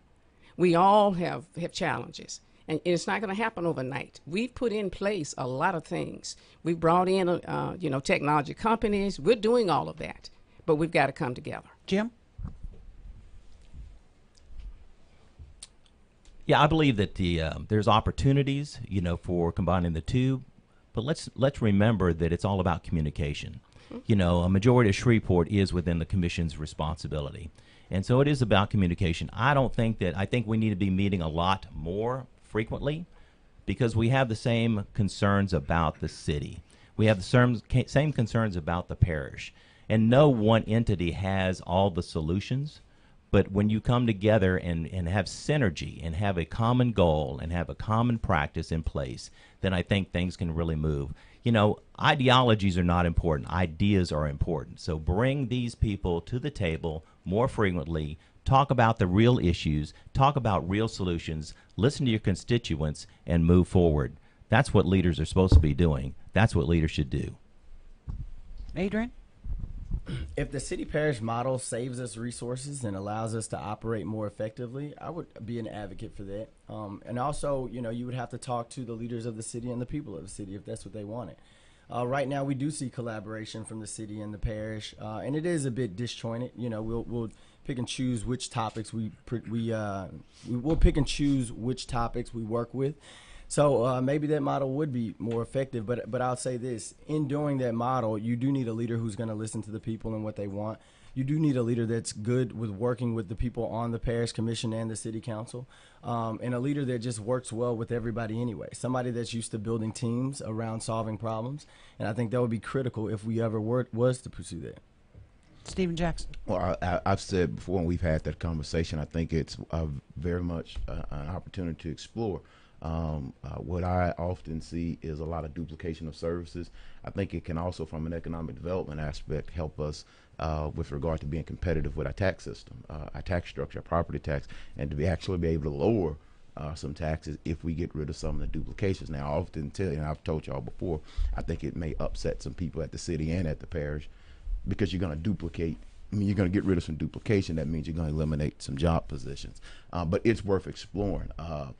For instance, the General Motors plant, back when it was failing, that's how we ended up with the CF for General Motors, was that it's actually out in the parish. A lot of people believe that General Motors is in the city limits, but it's your mayor and your city council that's going to take the brunt of the hit. And so we have to have that single, I believe we have to have some more synergy and a single focus of direction when economic development prospects come to town. Do they go to the city? Do they go to the parish? Are they going to the school board? So there's some synergies that can be created. We do work together, but we often, more often than not, what I see from the inside looking out is we work in silos, and that shouldn't be the case. We have to have a leader who's willing to bring folks together on all of the issues and not just some. 101.7 FM and 710 KEEL. Robert J. Wright and Erin McCarty. It's our first KEEL Mayoral Forum presented by Shreveport Security Systems. Let me reintroduce the candidates since it's about the half-hour mark. Mayor Ollie Tyler is here, Mr. Leo Savage, Cattle Commissioner Stephen Jackson, Adrian Perkins, and Jim Talaferro. You know, next question. Mr. Jackson said in his opening remarks, Superman ain't coming. Well, maybe Superman is already here, and maybe Superman is Shreveport as a medical research hub. There have been various plans over the last 10 years or more to get everybody, biomedical research, which is now going to be Ochsner, or however you pronounce it, and Willis Knighton, and formerly Shumpert, to get everybody to work together. I guess since Mayor Ollie Tyler is starting this go-round, the question is, has that ship sailed? Is it too late to get everybody to work together on the medical front and make this a medical research hub of the South? No, I don't believe that it's too late for us to improve and make this city the greatest city in the South. Honestly, I too recognize that we are the capital of the architects. In fact, our video that we have been promoting Shreveport, which says we are the capital, people come here from around the nation and around the world just to be a part of our medical community. And I'll tell you something that we did. We tried to make sure that when we went out for the opportunity zones that President Trump made available for people who want to come in and develop, we actually put that one as part of our opportunity zone. It was not approved, but we know the importance of the medical community and what it can do, the jobs it can create, and the high-paying opportunities for our young people. So we're going to keep pushing that. We have worked with each of the various different medical systems. And of course, we have one or two, and we need to bring them together. And we've been working with our governor trying to make that happen. Mr. Jim Talaferro? Yeah, we have a great opportunity and a great facility over there at LSU. The thing is that, yeah, while we are the medical hub, we are a hub of so many other things. Again, capital of the architects, hub of the wheel. Manufacturing, distribution, medical, technology, the arts. We have everything we need right here, right now to succeed. It's all about synergy again, bringing it all together to make it work within one. It's great to have a big box idea, and we've seen how big box ideas can actually move in a moment's notice. Obviously, we're hoping and we're praying, we're working hard that medical facility never leaves. But let's not discount the power of a small business to the economic impact that it has on our community. We focus on that. Obviously, the medical community is paramount, but safety and security is paramount as well. people will not come here and do whatever they're going to do if we're not safe and secure. We need to focus on that. So big box, the medical facility, absolutely. We're going to do whatever we can to make sure that it never goes away. Thank you. And Adrian Perkins. Rob, I have to go back to my tech platform with this. Telehealth is one of the leading concepts in medicine today. It will be a huge part of medicine's future. Again, if we have that tech platform here in Shreveport, it would absolutely facilitate us being that, research capital that you talked about, and not just for the region, but we can be it for the country. But again, you need bold leaders with that type of vision that can implement that. A couple weeks ago, I was visiting the oncology radiation department at Willis-Knighton, and they don't just attract people from the region or the country, they attract people internationally.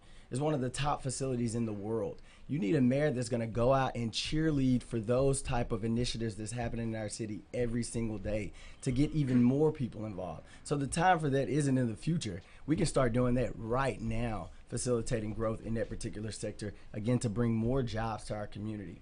Another example that I'll give, looking at other cities, is Columbus, Ohio.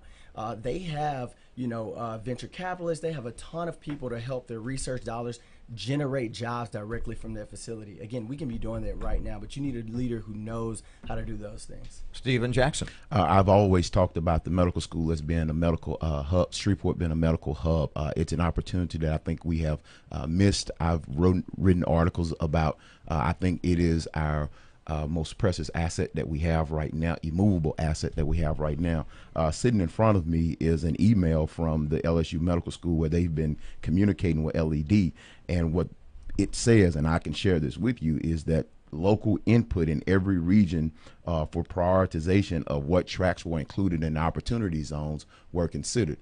We, the parish commission, here's where we're not working together. The parish commission submitted the opportunity zone. The city did not submit the opportunity zone, track 217. And so, here we are. This is why I say we have to be at the table working together all the time.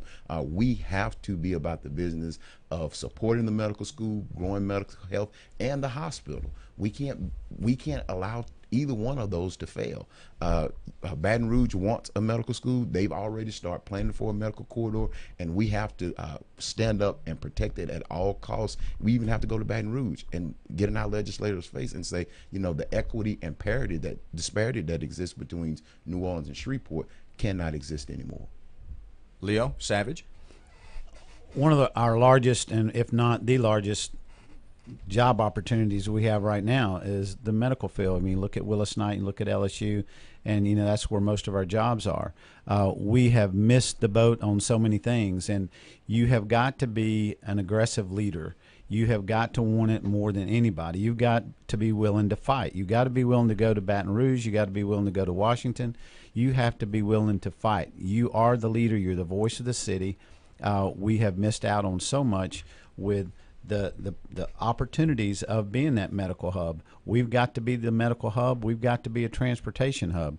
But the facts are, if we don't go out there and get it, we're going to lose it. We do have that with LSU, with Ochsner. So we have a lot of opportunity, but we've got to have someone that's willing to go out and fight and talk for our city to make sure that they know they're welcome. What can I do for you to bring you into Shreveport? 101.7 FM and 710 KEEL's Mayoral Forum is presented, as mentioned, by Shreveport Security Systems. Erin, what you got? Jim Talaferro, start with you this time. We've talked a lot about jobs and the economy, and I want to hone in on it. Give me 3 specific things you will do as mayor to bring in jobs and boost our economy. All right, the first thing is the leader needs to be the tip of the spear. Wherever there's opportunities, the mayor needs to be the chief marketing officer of the city. And if that requires going outside the city and recruiting new businesses, showing actually what we have here as a city to make them want to come, that's great. The most important thing is that economy. We need to grow our economy. We need to actually have an economy that is going to sustain a new business coming in. New businesses are great. Existing businesses are the key to our success, I believe. Now, another thing is curb appeal. We must rebrand and revitalize Shreveport.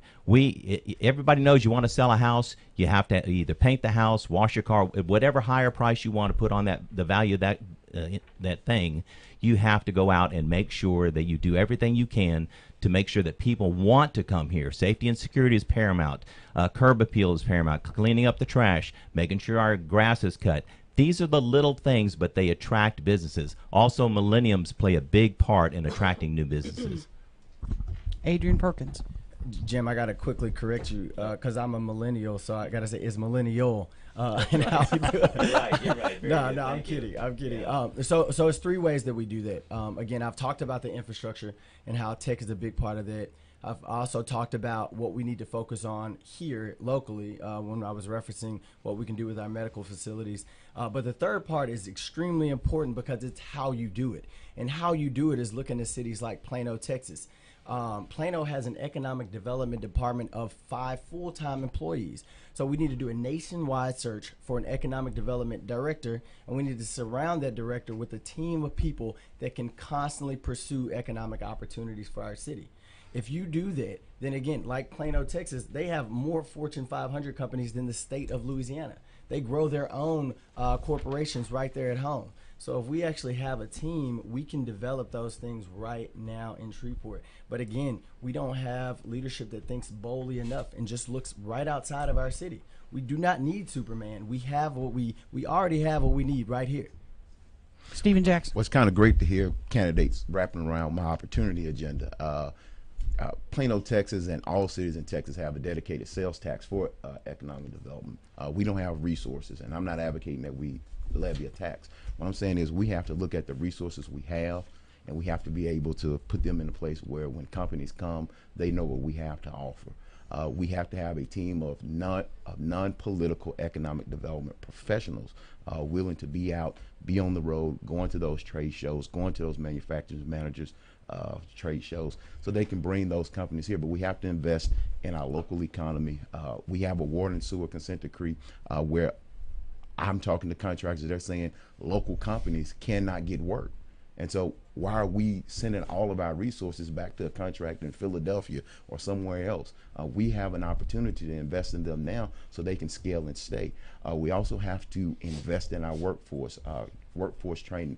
A lot of CEOs that I talk to will tell you that they have an issue with retaining human resources, and so we have to be willing to invest in our workforce, invest in pre-K, universal pre-K, so that children and individuals are ready to go when they're ready to come out of school. Leo Savage. Shreveport's like an ice cream cone, really nice ice cream cone we just dropped in the dirt.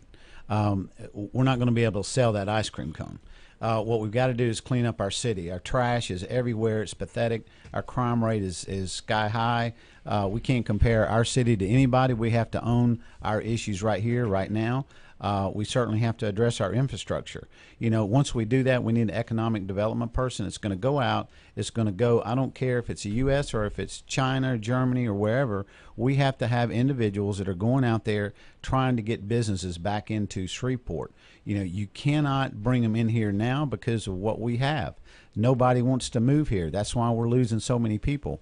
9,800 people in the last 7 years. I think since 2010, U.S. Census Bureau says that we've lost 9,800 people.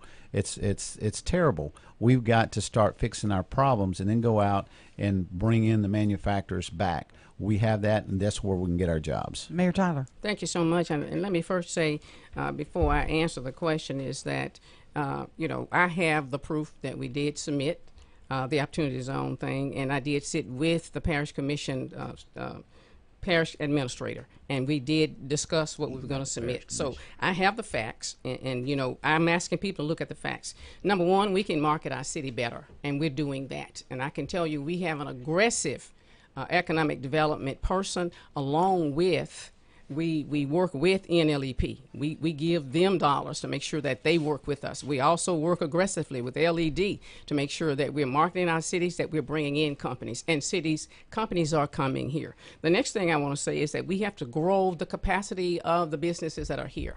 We've been doing that. We work directly with LEP. We work in LEP. We work with LED. We're bringing in business summits. We're bringing in annual workshops to make sure that our people know how to obtain license so that they can do better, they can grow their businesses. And also we have to provide opportunities for our youth to have hope, and we need to invest in them.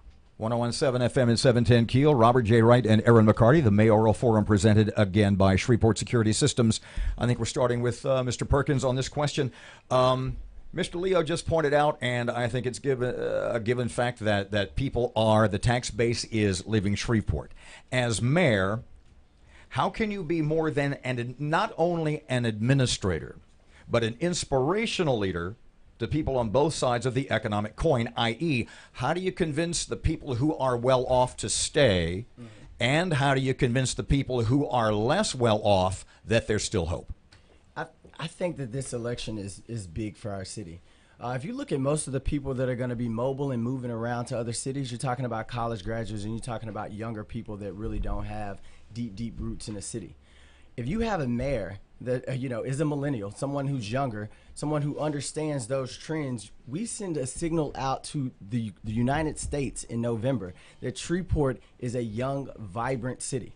That will attract people to our city, which is needed. Under the current administration, we've lost 5,000 residents.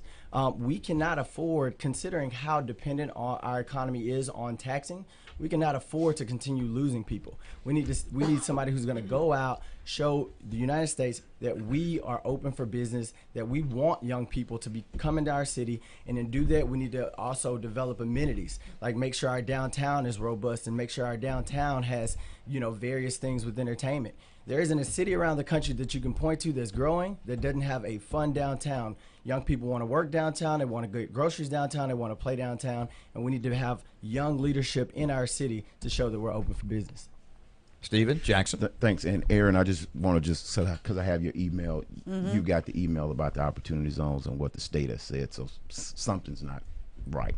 Okay. To answer your question, is how do you convince the person who is well-to-do and inspire hope for that person who is sort of Shreveport. 40% of Shreveport and Caddo Parish lives either at poverty or below the poverty line. We have to be able to articulate to our business owners and our business community that we're all tied together. We're all interconnected. We cannot continue. The Titanic didn't sink from the top, it sunk from the bottom. And we have to come to the understanding that we all have to work together. This doesn't mean we have to give anything away, but we do have to let folks know that there is hope. We have to give folks an opportunity to have home ownership. We have to give individuals an opportunity to have a job. We have to invest in universal pre-K, but we also have to provide the incentives for individuals who are willing to say, look, do I want to invest in Shreveport right now? Why would I put down capital and make that investment in this company now, or should I look to Texas? We have to be able to willing to go in and provide those incentives, those tax abatements when they're meaningful and create jobs. And we have to be able to let everyone know that we're all in this together. And so as a mayor, you have to be the person who brings everyone together and say, Shreveport is going to sink or swim. We're going to sink or swim together. Leo Savage. The question, the wealthy and the needy. Basically, we've got, for people who are comfortable now, I think they need transparency. I think that we're not transparent now. People pay taxes. That's an investment into our city. And right now we're not getting a return on our investment. So I think to be more transparent, to have at least a quarterly state of the city report should be in order. You call a press conference and this is what we've done. People don't know what they've done because we all live inside our boxes, our phones, our TVs. We don't know what happened in Cedar Grove. We don't know what happened in Southern Trace. Nobody knows this. So we have to make sure we communicate that properly. On the needy side, we have to go out and develop jobs. We have to, again, the mentorship program where we can go in their neighborhoods and start helping them. I believe that they're going to see hope. They're going to see inspiration. That's what a true leader does. Mayor Tyler? Okay, thank you so much. And let me just tell you, I do agree that we all we rise together, or we all sink together. And what we've done in this administration, what we will continue to do, and where we will go next, is to make sure that we're being effective, efficient, and that we are getting things done. Now, also, we have shown that we can reduce property taxes. We reduced property taxes over the past 3 years by 6.05 mils. So those people who own a lot of property know that we are being effective and efficient in using the resources that we have. Also, those that are below the poverty level, we have actually seen on an average a drop in unemployment since I've been mayor from 7.9% on an average to 4.7%. And so let me tell you, that means that we've created a lot of jobs in Shreveport for those that are below. We've also been able to go out and bring in resources so that those working parents, single parents, every single day who have to work 2 or 3 jobs will have affordable, and they'll have quality homes to live in. We've just finished doing some of that, and we will be putting those homes in place for those folks who really need that hand up. And finally, Mr. Jim Talaferro. Yeah, one of the things that's going to be our strength in 5 or 10, 15 years is millennials. You know, I've spoken. Thank you, Adrian. I've spoken with numerous millennials. That's going to get me all day long. In that, you know, you're right. They want to work, play, worship right in one specific area. They don't like pockets. You know, one of the things that we can also look for is how we build our infrastructure. The infrastructure that we have currently is not conducive to, you know, the people that are going to inherit our city. You know, the bike paths, the walk paths, and so forth, they don't connect. They just end. And so we know that a millennial riding a bike that is a utilitarian is going to spend more money downtown than someone driving a car. If you take the average parking spot, you have one person contributing to the economy. You remove that parking spot, put bike racks in there, you have possibly 10 to 12 people generating, you know, stimulating the economy. As far as, I agree, we're all in this together, and together we can rebuild and revitalize Shreveport. 1017 FM at 710 Keel, the mayoral forum presented by Shreveport Security Systems. It is about 9 till 8 o'clock. So we have, I think, time starts for with Stephen. We'll get right to it. This may be the last question we have time Might for. be. We shall see. Go ahead. Stephen Jackson. Go. Can the city afford to be in the business of paying for quality of life issues, i.e. Cross Bayou, Cyport, Aquarium, etc.? Okay. Yeah, I was going to ask you to explain. Yeah, I think the city has a role that we have to play in quality of life issues. When we talk about how do we going to attract millennials and keep millennials and retain individuals who have wealth here or who have established roots here. When I often meet friends who say, I'm leaving Shreveport to go somewhere else, I say, well, you're going to go do something? He said, no, I have a kid, and you know, I want to be able to enjoy things that we like to do. And so we do have to invest in that. That is part of the job. I would like to see us revitalize Fairgrounds Field. I would like to see us utilize Independence Stadium more than just once a year or doing high school football games. We have to have those quality of life issues. Our film festival is great, and I've been a supporter of all those things while I've been back here in Shreveport. I believe our parks are underutilized. We have to get out, and that's how we instill more pride in our community, is allowing our assets that we have. We have natural assets, but we have to make sure that those that are public-private partnerships, there has to be the private investment there. We cannot attach ourselves or get in bed with something that we don't have all the information on, and it has to be attached to meaningful economic development. Leo Savage. Quality of life, everybody wants a great quality of life. I know I do. I know all my friends and all the millennials do. So we look at everything around us, and nothing is maintained. Fairgrounds Field, we spent $300,000 on it several years ago and walked away from it. Now the bats have taken over, so it's just sitting there. Nobody's using it. Now it's it's beginning to be an eyesore, and now it's going to have to take a lot of money to even get it. $247,000 just to get the bats out, and not the ball bats. So we have to look at things. We look downtown. And 2 years ago, we had a flood. There's still mud. You know, if you look at the steps down right across the railing, and there's still mud on the steps. The pad for the paddle boat overturned. It's a disgrace. We have got to quit trying to get things like Cross Bayou, where they're going to want us to spend $500 million, and a developer fee is 20%, and they're going to take that money and run. We need to maintain what we have, not go out there and spend people's money for anything else. Mayor Tyler. Thank you so much. And let me just tell you, I think absolutely that city government has a role in making sure that we have a good quality of life. And this administration has done just that. Over the past 3 years, of course, you're not going to fix everything in 3 years. And so let me first be just very blunt about that. You have to start. So in 3 years, we have actually spent millions of dollars on trying to just renovate and rebuild community centers so that people who live in those communities will have a place to go. Their families will have a place to go. We've done that. We've spent over $180 million trying to repair, renovate, overhaul an aging sewer system that's been neglected for 50 years. That's our job to make sure that that takes place. We've spent more than $58.6 million on new roads, because when we came in, the roads were collapsing. We have done, and we are doing, and we will continue to do. We have a plan in place that we use every single day to make these decisions. We brought in 290 different conventions and events to this city so that people can have an enjoyable life, and a Shreveport aquarium, and bike lanes. And so we're doing all of that, and we'll continue that growth. Jim Talaferro. Yeah, this is the role of city government, to ensure that all people have a great quality of life. And if you deliver the basic services and you do it right, then everything else usually takes care of itself. People are put back to work, lowers the crime rate. Increased tax base stimulates the economy.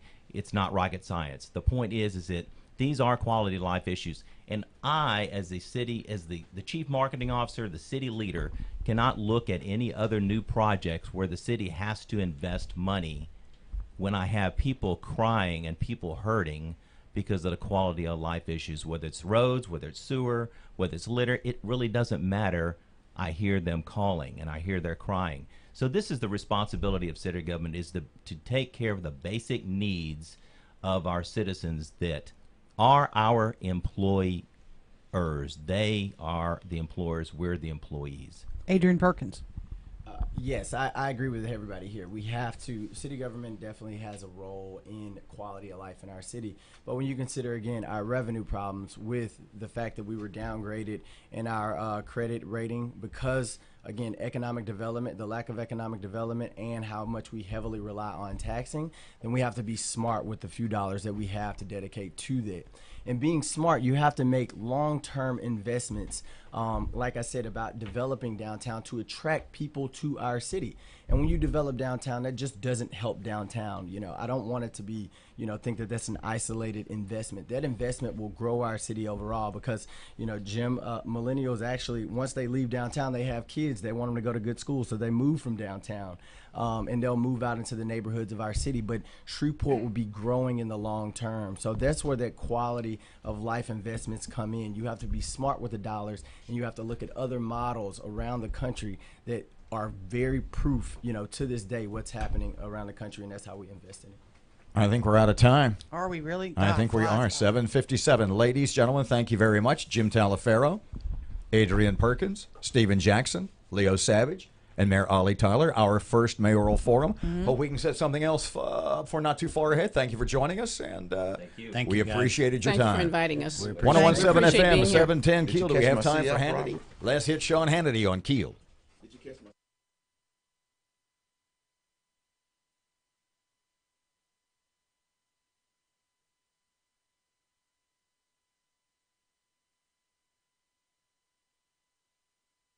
Waking up on the right side.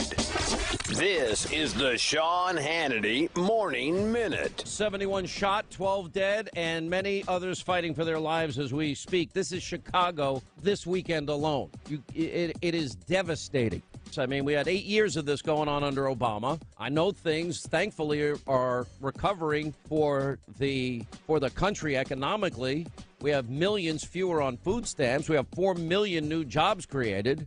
We have historic low unemployment in 14 states in the African American community, the Hispanic community, the Asian American community, and in with our veterans. That's great, but we got to keep our kids alive.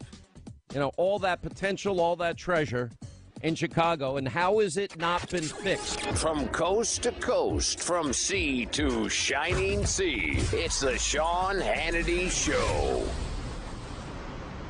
What interest rate would you rather pay on your credit card debt? 17% or less than 6% APR?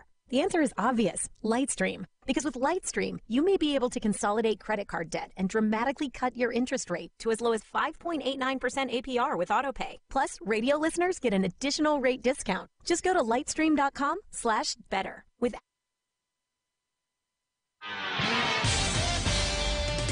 Traffic starting to become a little more congested in the Shreveport-Bossier City area. Although no major accidents have been reported, looks like quite the slowdown. I-20 eastbound between Lakeshore Drive and Hearn Avenue. If you see anything else, make sure you let us know by calling the Planet Fitness traffic hotline at 687-ROAD. Just about 8 o'clock, 101.7 FM, 710 KEEL.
Good morning. It's 3 past 8 o'clock. Robert and Erin, 101.7 FM and 710 KEEL. Miss Erin has local. Somebody asked me about that yesterday. I will explain the origin of Miss Erin and local news coming up next. We're going to talk about more crime in our community. School back in session, but some grades could be down. And sports betting. Are you ready for it? Well, the first mayoral forum is in the books. We will review. We will discuss what stuck out. What made an impression on you? I want to know what you think. I want to share some of the questions we didn't get to because we had a stack of them. There is that. Fletcher in sports and traffic and weather, and it's all coming up this hour, and it's right here on KEEL.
The power of information. KEEL News now. A man fighting for his life after being shot by two men during a home invasion early today. According to police, two armed men barged into a home on Valley View Drive around midnight. The two gunmen demanded access to the home's safe. When the man refused, the robbers shot him multiple times in the leg, head, and abdomen. The burglars then ransacked the home before fleeing. The search for the two suspects continues. One man is shot and killed at the Stoner Skate Park. Matt Parker with that. A 62-year-old white man is dead after being shot at the Stoner Skate Park Monday afternoon. According to police, the victim and shooter got into a heated argument. Both men armed themselves, and after several threatening comments from the victim, the gunman shot the man twice, once in the head and once in the chest. The shooter was taken into custody for questioning, but was ultimately released. From 101.7 FM and 710 KEEL, I'm Matt Parker. The new superintendent in DeSoto Parish, Clay Corley, making some big changes. He says that academic excellence is something he wants the district to strive for, but his biggest priority and responsibility is safety. To help make the campuses safer, Corley has more school resource officers, more cameras that police can access, and he requires students to have clear or mesh backpacks. Now, changes to grading could mean drops in performance for many areas of the state. The school year just beginning, but already superintendents are telling their communities to expect school letter grades to drop for the coming year. During the summer, Louisiana implemented a new, tougher rating system that will cause most schools in the state to drop at least a letter grade. The Louisiana Department of Education is releasing back-to-school resource guides for parents for the new year. Free resources are available at LouisianaBelieves.com. Their Family Support Toolbox is what it's called. The director, Annie Morrison, says the resources will help guide families as students enter new classrooms and some enter new schools. What is it that I should be expecting about what my child should be doing, and it should be able to know this school year? What are the resources available to me as a parent to help me support their learning at home? She says the parent guides first arrived last year and are expanding this year to be tailored toward a student's specific needs. Sports betting off to the races in dozens of states around the country, but so far, Louisiana is on the sidelines while Mississippi is electing to receive the expansion. Gaming Control Board Chairman Ronnie Jones says after seeing how other states have started using the new cash, he's concerned the Bayou State may be losing on crucial revenues. If you're betting with a bookie at some bar, where are those winnings going? I would suggest they're probably not being used to build playgrounds in disadvantaged neighborhoods. Jones says a bill legalizing sports gaming in Louisiana lost during the final seconds of the regular session after a risky play to allow the activity in video poker halls led to the collapse. Northern California grappling with the largest wildfire in California history, breaking a record set only months earlier. Experts say this may become the new normal as climate change, coupled with the expansion of homes in undeveloped areas, creates more intense and devastating blazes. Goodbye Fitbits. A new Pentagon order says certain military troops and other defense personnel will not be allowed to use fitness tracker or cell phone applications that can reveal their locations. The order applies to personnel stationed at sensitive bases or at certain high-risk war zone areas. I'm Erin McCarty on 101.7 FM and 710 KEEL.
Nine past 8 o'clock, 101.7 FM, 710 KEEL traffic update for Tuesday morning. Here's Brandon. Traffic starting to become a little more congested in the Shreveport-Bossier City area. Although no major accidents have been reported, looks like quite the slowdown. I-20 eastbound between Lakeshore Drive and Hearn Avenue. If you see anything else, make sure you let us know by calling the Planet Fitness traffic hotline at 687-ROAD. Your AccuWeather.com forecast. Mostly sunny and hot with a high of 96 today. Clear with a low of 71 tonight. Partly sunny, high 94 tomorrow. With your AccuWeather.com forecast, I'm meteorologist Heather Zayer.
Hey, I'm working over here. We're 101.7 working FM, hard. 101.7 FM and 710 KEEL. Robert J. Wright and Erin McCarty, also the greatest radio producer in the history of the medium. Matt Man. Parker sitting over there barking orders. Hey, look, he had to change this room for that in about yelling 3 at mayoral minutes. candidates. And take photos and stream it on Facebook and YouTube and put all the cameras up. End time, everybody. Yeah. Yelling at mayoral candidates. Yeah. They deserved it. He did a good. By the way, if you're just joining us, you just missed our mayoral forum, and we're going to replay it.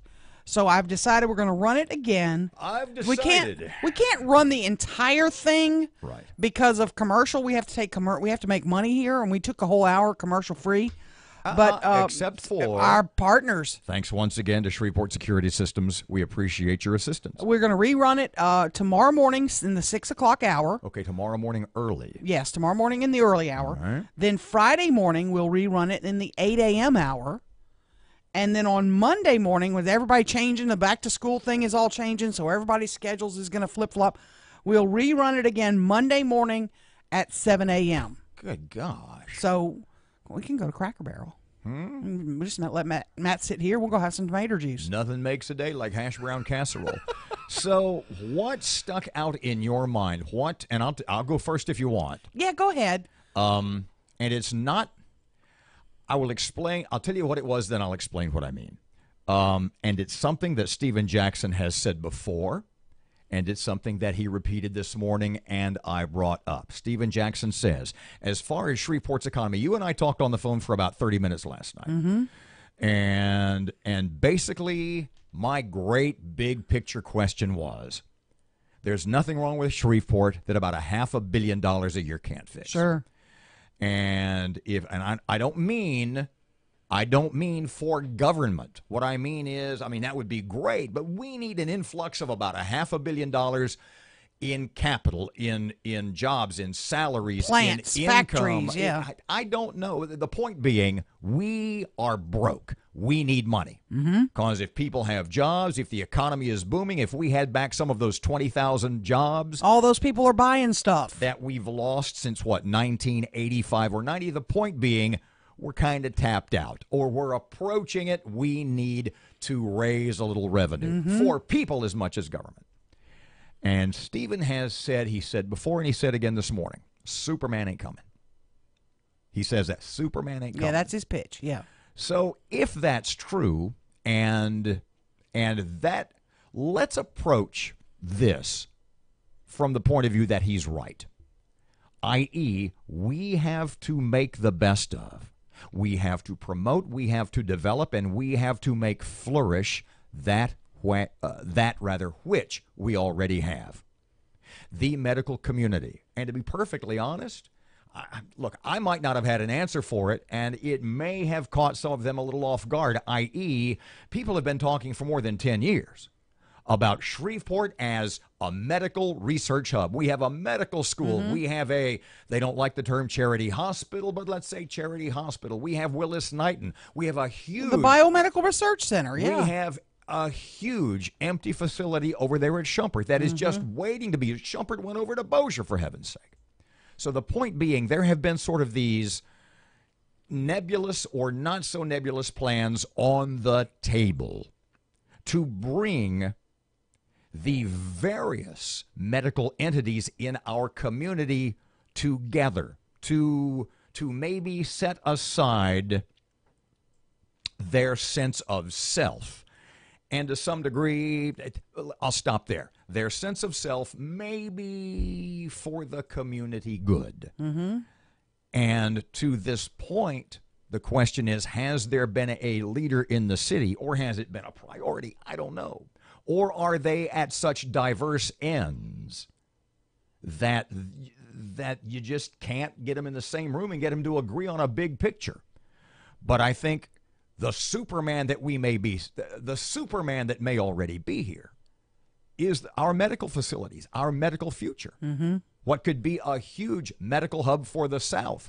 I know several of the medical students who recently graduated from the LSU Med School, and they're doing their residency. And pardon me. I hate to say this out loud. And what's the first thing they tell you?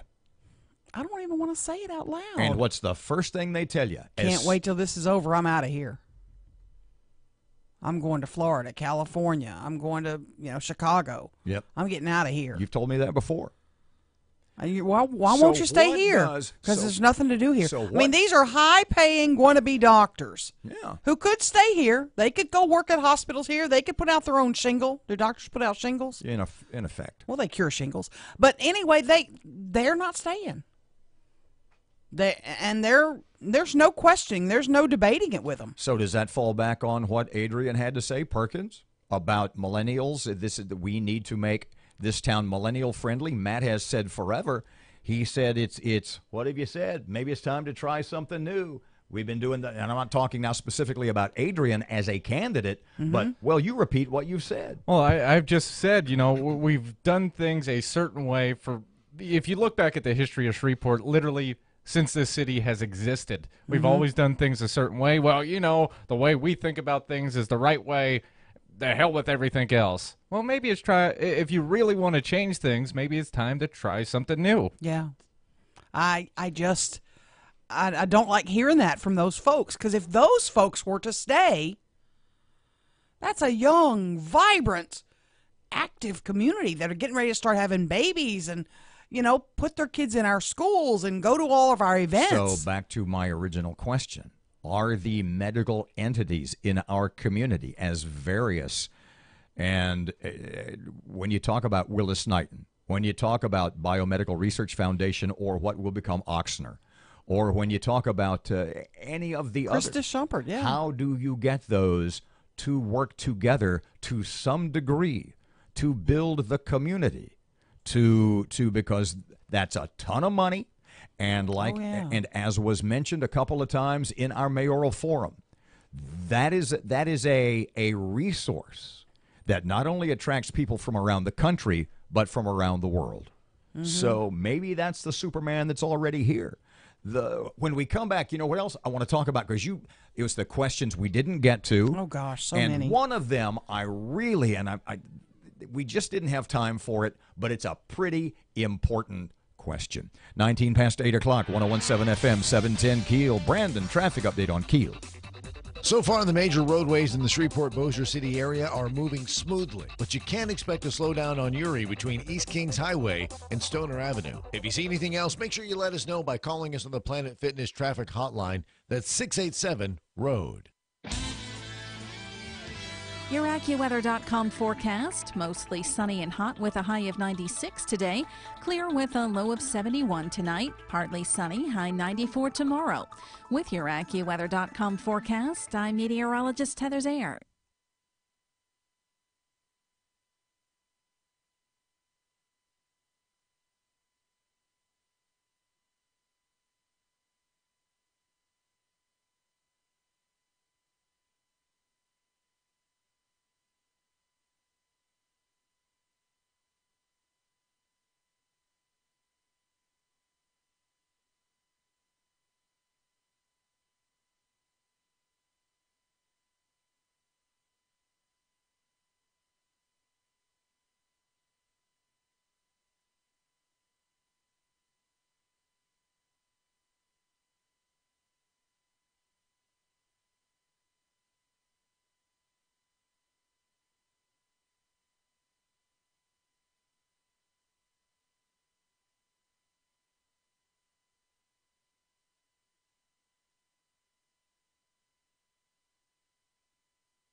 Twenty-one past 8 o'clock. KEEL Sports Update. Here's Fletch. Good morning from the sports desk of 1130 The Tiger. This is Tim Fletcher. The first unofficial depth chart of Saints training camp has been released. Former Louisiana Tech standout Boston Scott is listed as co-third team running back with Terrence West. Shane Vereen and Razorback alum Jonathan Williams are listed second team behind Rookie of the Year Alvin Kamara and Mark Ingram. Demario Davis, a Mike linebacker with the Jets, is listed as the starter at will linebacker with Manti Te'o starting at Mike. Veteran Tom Savage is second-string QB behind Drew Brees with Taysom Hill and rookie J.T. Barrett sharing third team. The Saints take on Jacksonville in their preseason opener Thursday.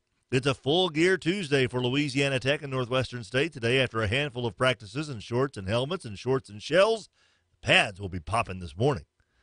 Astros send Lance McCullers to the 10-day disabled list with a strain in his right forearm. That makes 5 prominent Astros on the shelf, but reigning MVP Jose Altuve, shortstop Carlos Correa, catcher Brian McCann, and center fielder George Springer are all expected back on the field before the end of the month.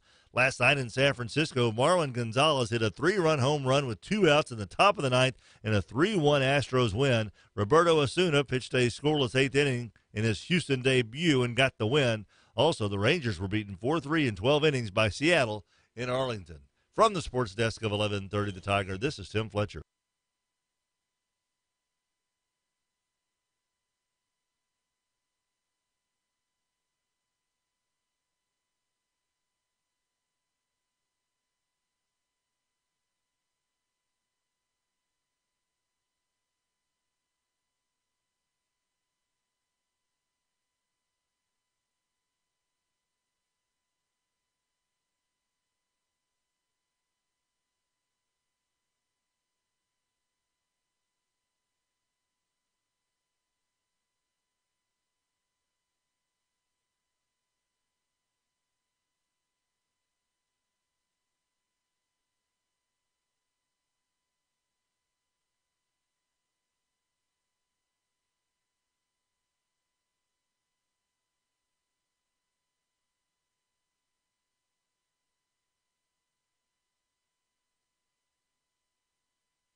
101.7 FM, 710 KEEL. The KEEL app is a free download presented by Office Furniture Source.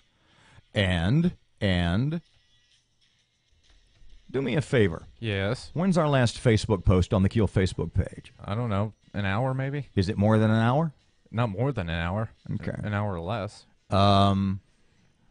As soon as we can, just put something up on, or do you want to make a post? Why don't you make a post out of it? Of what are you talking about? Who you think won? Who did the best? Who impressed you the most? Who did you think came in fifth? Who fourth, third, second, first? Okay. Rank them. Yeah. Rank them. Now, off the air, we just asked, we canvassed. I'm not saying that on the air. No. I'm not going to. It's not what I mean. We canvassed ourselves, and all three of us thought candidate X did the best. And among ourselves, we thought candidate came in fifth. Yeah, we all three agreed on that. On the first and the last. In the middle, we didn't do so good. I mean, we didn't agree so much. You want to make a poll? You're good with polls on the KEEL Facebook page, or do you think it would come out the same? I mean, do you think that's really? Yeah, we might Since could it's do not that. fresh, I might could do that. If it's fresh in your memory, since it's fresh in your memory, the Shreveport Security Systems text line is 318-392-1884. Tell us who you thought did the best. Tell us who impressed you. Tell us who might have changed your mind this morning.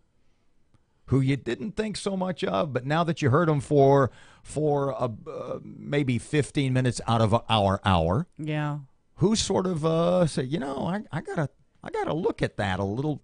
I have to look at that person a little more closely. Right. Okay. So stuff we didn't get to. What was at the top of your list? I have a bunch of things on my list. Like what? Let me dig through. I wanted to ask him about I-49 through the inner city. Although Are they in favor of that or not? The mayor is on NLCOG, right? Yes. Which is the North Louisiana Council of Governments. Yep. Which sort of makes recommendations, but in the end, and this is the sad truth, and I think you put a couple of drinks in everybody, and they'll tell you it is. The federal government's going to decide. Yeah. Now they'll also say, well, they listen to local input.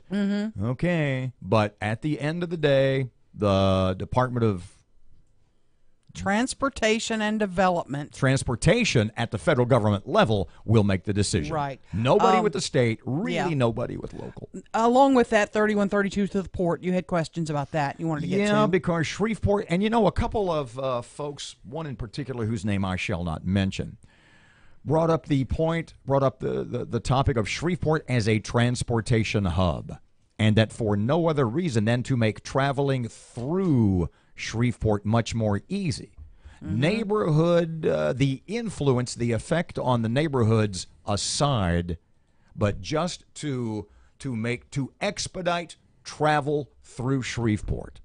49 through the city is a good idea. That was their point. Yeah. And the other point they made was we tend to undervalue, we tend to underestimate how important and how huge to this region KCS is. Right. Shreveport as a transportation hub to a great degree lives and dies with Kansas City Southern, and that we cannot forget that, and we need to stay. We need to help those folks all we can for what they give to this region. As a result, the point was made, 31, 32 all the way down to the port, probably to expedite transportation. And the point it was made to me was about extending 31, 32 to the port, is that would show people around the state and around the South that we're kind of serious about this, that port is important, that we want you to use it, that it is there to be developed and as an economic resource, and we ain't playing. Wanted to talk about rebuilding downtown, get a little into more detail on that. Another one I wanted to bring up was that solid waste fund. You remember that fee, $12 monthly fee? Well, that was proposed by Mayor Tyler originally and was defeated. Yeah. I want to see if it's time to revisit that, because I mean we're in trouble financially. Okay, just stop a second. And I'm just you and I don't know if we disagree as much as you think. Whatever you're going to do, whatever your plan is, you cannot take another dime from anybody in Shreveport. You cannot take one more nickel from a taxpayer, from a resident of any economic strata. You just can't. So when you say, we need to get money, okay, but it's like the boats. If it's our money that's going to support it, we're in a world of trouble. Well, let me tell you about this, because this I did a lot of research, and I actually did a lot of this while I was on vacation. But we have general fund operating reserves right now are down to 2%. That is abysmal. You should have reserves of about 7%, somewhere in that neighborhood. Our operating reserves have gone down over the past 6-8 years, not just during Ollie's term. Basically, we're like a family digging into our savings. We're digging into our retirement plan. Yeah. And every year it's getting worse and worse. At what point do you have to say, stop, we got to reevaluate this? Okay, but where's the money going to come from? I don't know. And that, at the end of the day, is really, really, really what this election is all about. But if you live in Baton Rouge, in Lafayette, in other cities, you pay a solid waste fee. Okay. We're one of the few that's still doing it for free. People are bailing out of this town right and left. I know. As it was pointed out to me, no, it wasn't you, it was somebody else. Drive out Airline Drive past Wemple. Oh. Just go out at 8 in the morning and look at the number of people. That Airline Drive is bumper to bumper to bumper as far as, and you know what? They're all headed toward Shreveport. Yeah. You know, you can drive out that way to North Bossier, where development, it's a boom town out there. Yeah. And you say to yourself, where'd all these people come from? Who are they? What are they doing? Well, you know what? They work here. The vast majority of them, like 9 out of 10 or more, came from Shreveport. So when you say, we need money and we're going to take it from people in Shreveport, no, you can't. Whatever the plan is, you can't take another dime from people that live in this city. 829, 1017 FM, 710 KEEL traffic update. Here's Brandon. Traffic starting to become a little more congested in the Shreveport-Bossier City area. Although no major accidents have been reported, looks like quite the slowdown. I-20 eastbound between Lakeshore Drive and Hearn Avenue. If you see anything else, make sure you let us know by calling the Planet Fitness traffic hotline at 687-ROAD. Your AccuWeather.com forecast. Mostly sunny and hot with a high of 96 today. Clear with a low of 71 tonight. Partly sunny, high 94 tomorrow. With your AccuWeather.com forecast, I'm meteorologist Heather Zayer.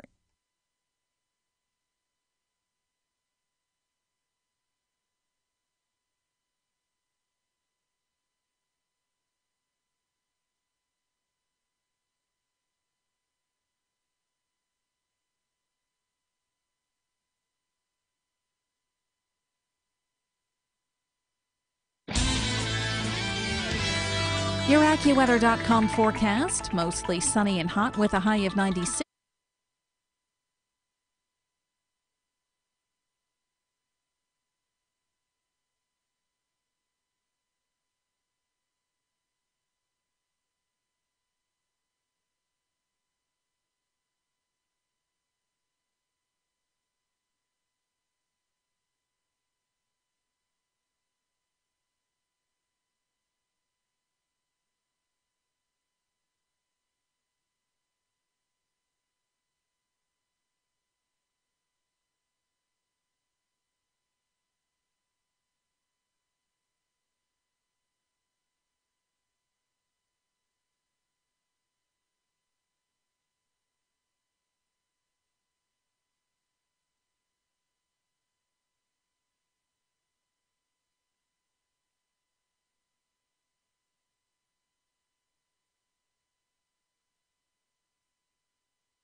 The power of information. KEEL News now. Violence overnight in Shreveport. A man fighting for his life after he was shot by 2 men during a home invasion. According to police, 2 armed men barged into a home on Valley View Drive around midnight. The 2 gunmen demanded access to the safe. When the man refused, the robbers shot him several times in the leg, head, and abdomen. The burglars then ransacked the home before fleeing. The search continues for the suspect. 62-year-old man dead after being shot at the Stoner skate park Monday afternoon. According to police, the victim and the shooter got into a heated argument.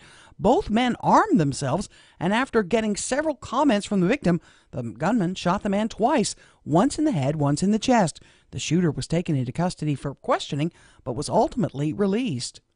The new superintendent in DeSoto Parish strives to make our schools safer. Matt Parker has details on that. New DeSoto Parish Schools Superintendent Clay Corley is making some big changes for the new year. Corley says that academic excellence is something he wants the district to strive for, but his biggest priority and responsibility is safety. To make campuses safer, Corley has more school resource officers, more security cameras that police can access, and he requires students to have clear or mesh backpacks. Corley says he keeps a close eye on what's going on in the world and wants to do everything to keep teachers and students safe. From 101.7 FM and 710 KEEL, I'm Matt Parker. Now, changes to grading could mean drops in school performance. For many areas around the state, the school year is just beginning, but already school superintendents are telling their communities to expect school letter grades to drop for the coming year.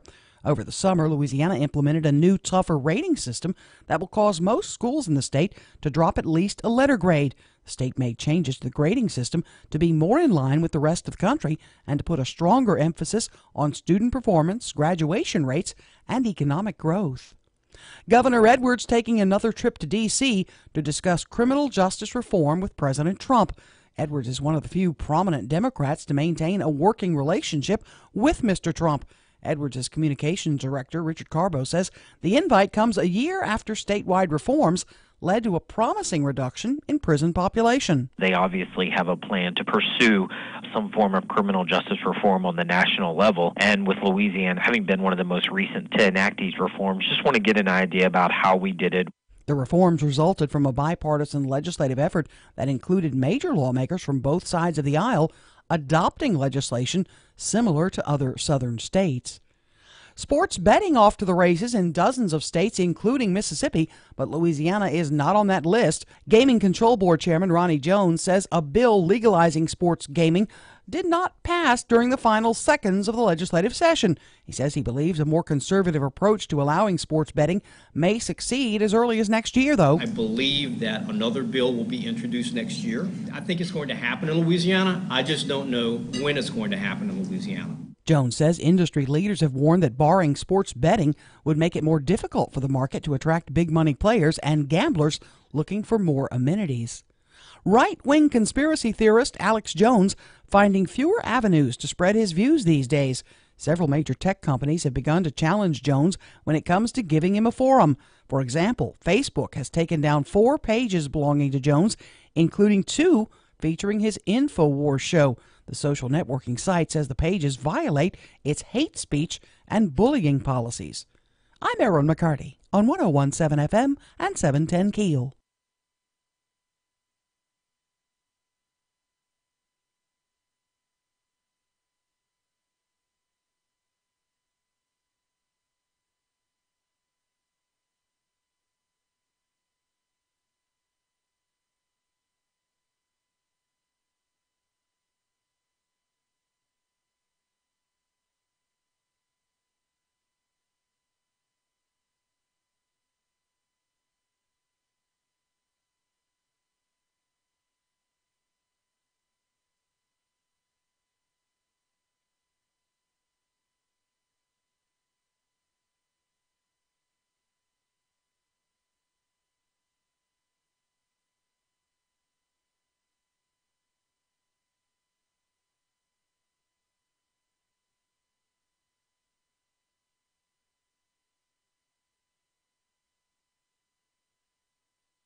.101.7 FM and 710 KEEL. Robert J. Wright and Erin McCarty. We'll do a real short segment here. because we ran a little late. 'Cause we're just, we're talking and stuff. If you missed our mayoral forum, by the way, that we had in the 7 o'clock hour, we're going to rerun it tomorrow morning, 6 a.m. Hold on. The mayoral forum, which was presented by Shreveport Security Systems. Yep. If you missed it in the 7 o'clock hour with the 5 leading candidates, Mayor Tyler, Stephen Jackson, Caddo Commissioner, Adrian Perkins, Jim Talaferro from Crime Stoppers, and Leo Savage, it will be replayed tomorrow morning in the 6 o'clock hour. Okay, early in the day. Friday morning in the 8 o'clock hour. Okay. And then again Monday morning in the 7 o'clock hour, because everybody's schedule's changing with school going back and all that. So people that may not be up this morning, Monday morning they'll have to be up and going. I want you to think about something I had said before. What stuck out in my mind was something that Stephen Jackson had said before about Shreveport's economy. Superman ain't coming, i.e. we got to build with what we got. We need to work with the resources we have. But there was something else that Adrian Perkins said, and I want to talk about it. I want you to talk about it more because it was kind of your question when we get back. Okay. And what Adrian said was, nothing stops a bullet like a job. Yep. He said that many times. So I want you to talk about that, and I want you to think about something. And it was something that we sort of hinted at, but really didn't get into with the candidates, or they did not this time. Does Shreveport have a drug problem? Do we have a drug problem? And what are we doing about it? And is that the source of so much of our criminal activity? 839, 101.7 FM, 710 Keel. Traffic update. Hit him. Here's Brandon. Traffic starting to become a little more congested in the Shreveport-Bossier City area. Although no major accidents have been reported, looks like quite the slowdown. I-20 eastbound between Lakeshore Drive and Hearn Avenue. If you see anything else, make sure you let us know by calling the Planet Fitness traffic hotline at 687-ROAD. Your AccuWeather.com forecast. Mostly sunny and hot with a high of 96 today. Clear with a low of 71 tonight. Partly sunny, high 94 tomorrow. With your AccuWeather.com forecast, I'm meteorologist Heather Zayer.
.842, Robert J. Wright and Erin McCarty, 101.7 FM and 710 Keel.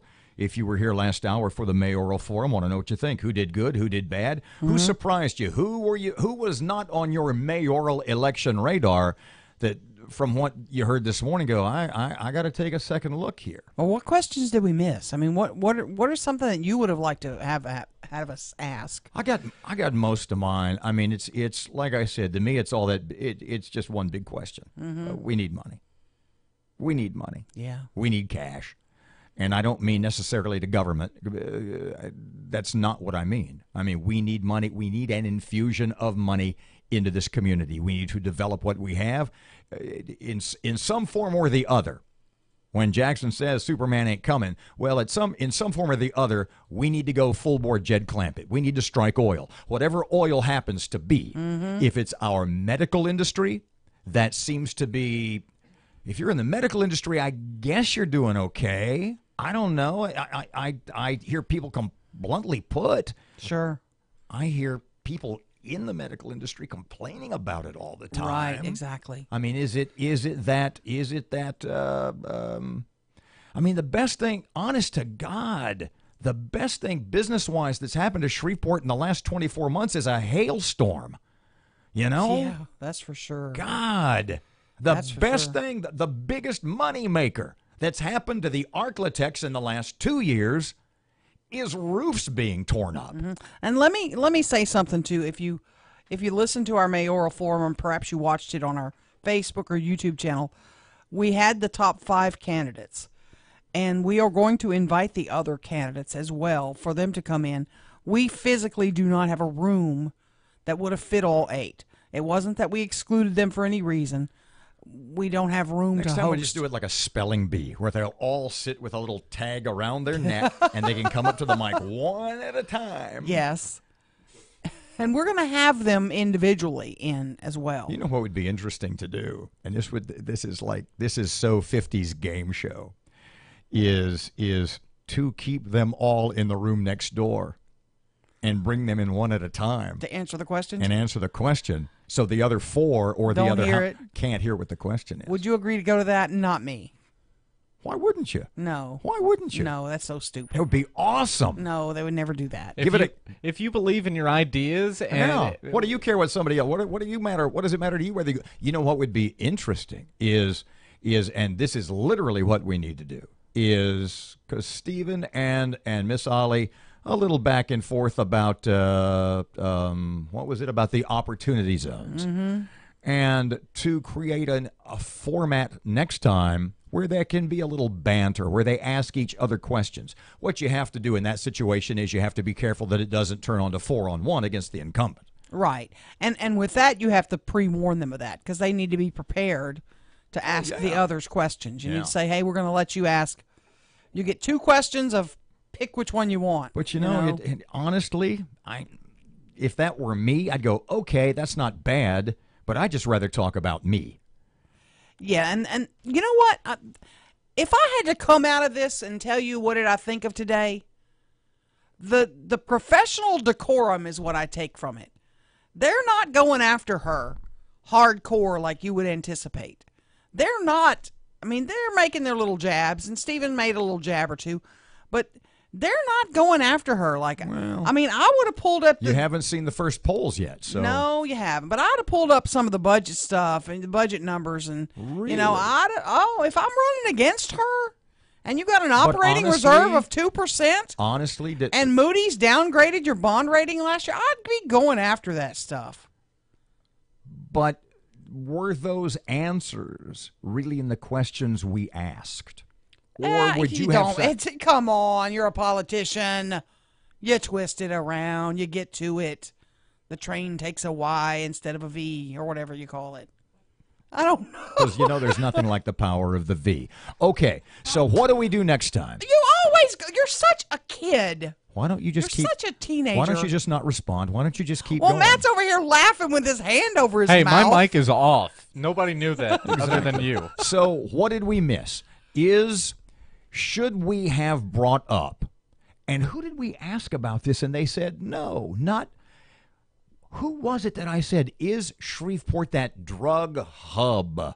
You know, we talk about Shreveport, a transportation hub, the hub of the Arklatex. And I brought that up with somebody, and I don't remember who. Maybe you do. Is Shreveport the drug distribution center of the Arklatex? I mean, we have this image of ourselves, I think a lot of people do, that we supply drugs to Dallas and to Little Rock and to Memphis and to Atlanta and to Birmingham. And they said, no, I got news for you. People do have that image. And at one point in the 90s, we were. I point toward Mansfield, and we don't have to retell the story. Oh, yeah. But the point is this. They'll tell you, the experts, is that is not the case anymore. So is too much of a deal made about that. But on the other hand, when you say all politics is local, and how much of the crime that happens in Shreveport is drug-based crime? We had another killing last night and another near-fatal shooting early this morning. But you know, Miss Ollie said, and we hear it all the time, and I don't want to use the word excuse. Well, it was domestic in the sense that it was 2 guys who knew each other, and that was the question I asked. Okay, so you're the mayor. What do you do to change the culture? How do you become that inspirational figurehead that shows people, you know, you don't really need to shoot a guy in the chest over $10. Right. Or as my question was, or because he insults your car, or because he looks at your girlfriend. But I asked a professional mutual friend of you and ours who lives in the city of Shreveport yesterday. I said, if I had to ask you, is crime a problem in your world? Are you worried about crime in the city? Is that a key issue for you? He goes, absolutely not. In the sense that he walks down the street and doesn't have to worry, because of the neighborhood he lives in. It's not an issue for him. He's wrong. It is an issue for him, and the way he accepted your question was, do you worry about getting mugged in your neighborhood? Do you worry about drugs in I said, what is the biggest issue you're concerned about in this race? He said, jobs, the economy. He said, that's what I care most about right now. Do what I did. Remember in the 6 o'clock hour? And I don't mean to insult this person, whoever it may be. So don't take this as an insult. But if you're a white guy of some wealth in Shreveport, what did I do in the 6 o'clock hour? I said, when you said, what were you like when you were 18 to me? And I said, take the palm of your hand. Oh, yeah. And put it 3 inches from your nose. Yeah. You need to look a little farther than that. If you live in Shreveport, no matter your economic status, and crime is not at the top of your list, you need to get out of the house a little more. 101.7 FM, 710 Keel. AccuWeather.com forecast. Let's see. Mostly sunny and warm again today. Low to middle 90s. A chance of a late day shower just like yesterday. Right now, 76 at Keel. It's 8:50. Here's your money now.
You're listening to American Ground Radio's Morning Minute. Over the weekend, there were 70 people wounded and 12 people killed in the city of Chicago, just the latest bloody weekend in our nation's fourth largest city. There is no doubt that conservatives believe that government cannot fix all things for us. But while I know that principle to be true, I also know the murder rate in Chicago continues to climb, and their family is crying out in the middle of the night because I have a loved one that is taken too soon. Our government can no longer stand by and collect the bodies each night of our fellow Americans, someone's son or daughter, whose lives are being extinguished so needlessly. Government's primary responsibility is to protect our rights, and our first right is the right to life. American Ground Radio, where building a better America begins with building a better us. Return each weeknight from 6 to 7 p.m. with Louis R. Abalone and Stephen Parr on 101.7 FM and 710 Keel, and streaming live at keelnews.com.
1017 FM, 710 Keel, Robert and Erin at 8:55. One other question we didn't get to, and it's a little out there, but it would be interesting to see what they think.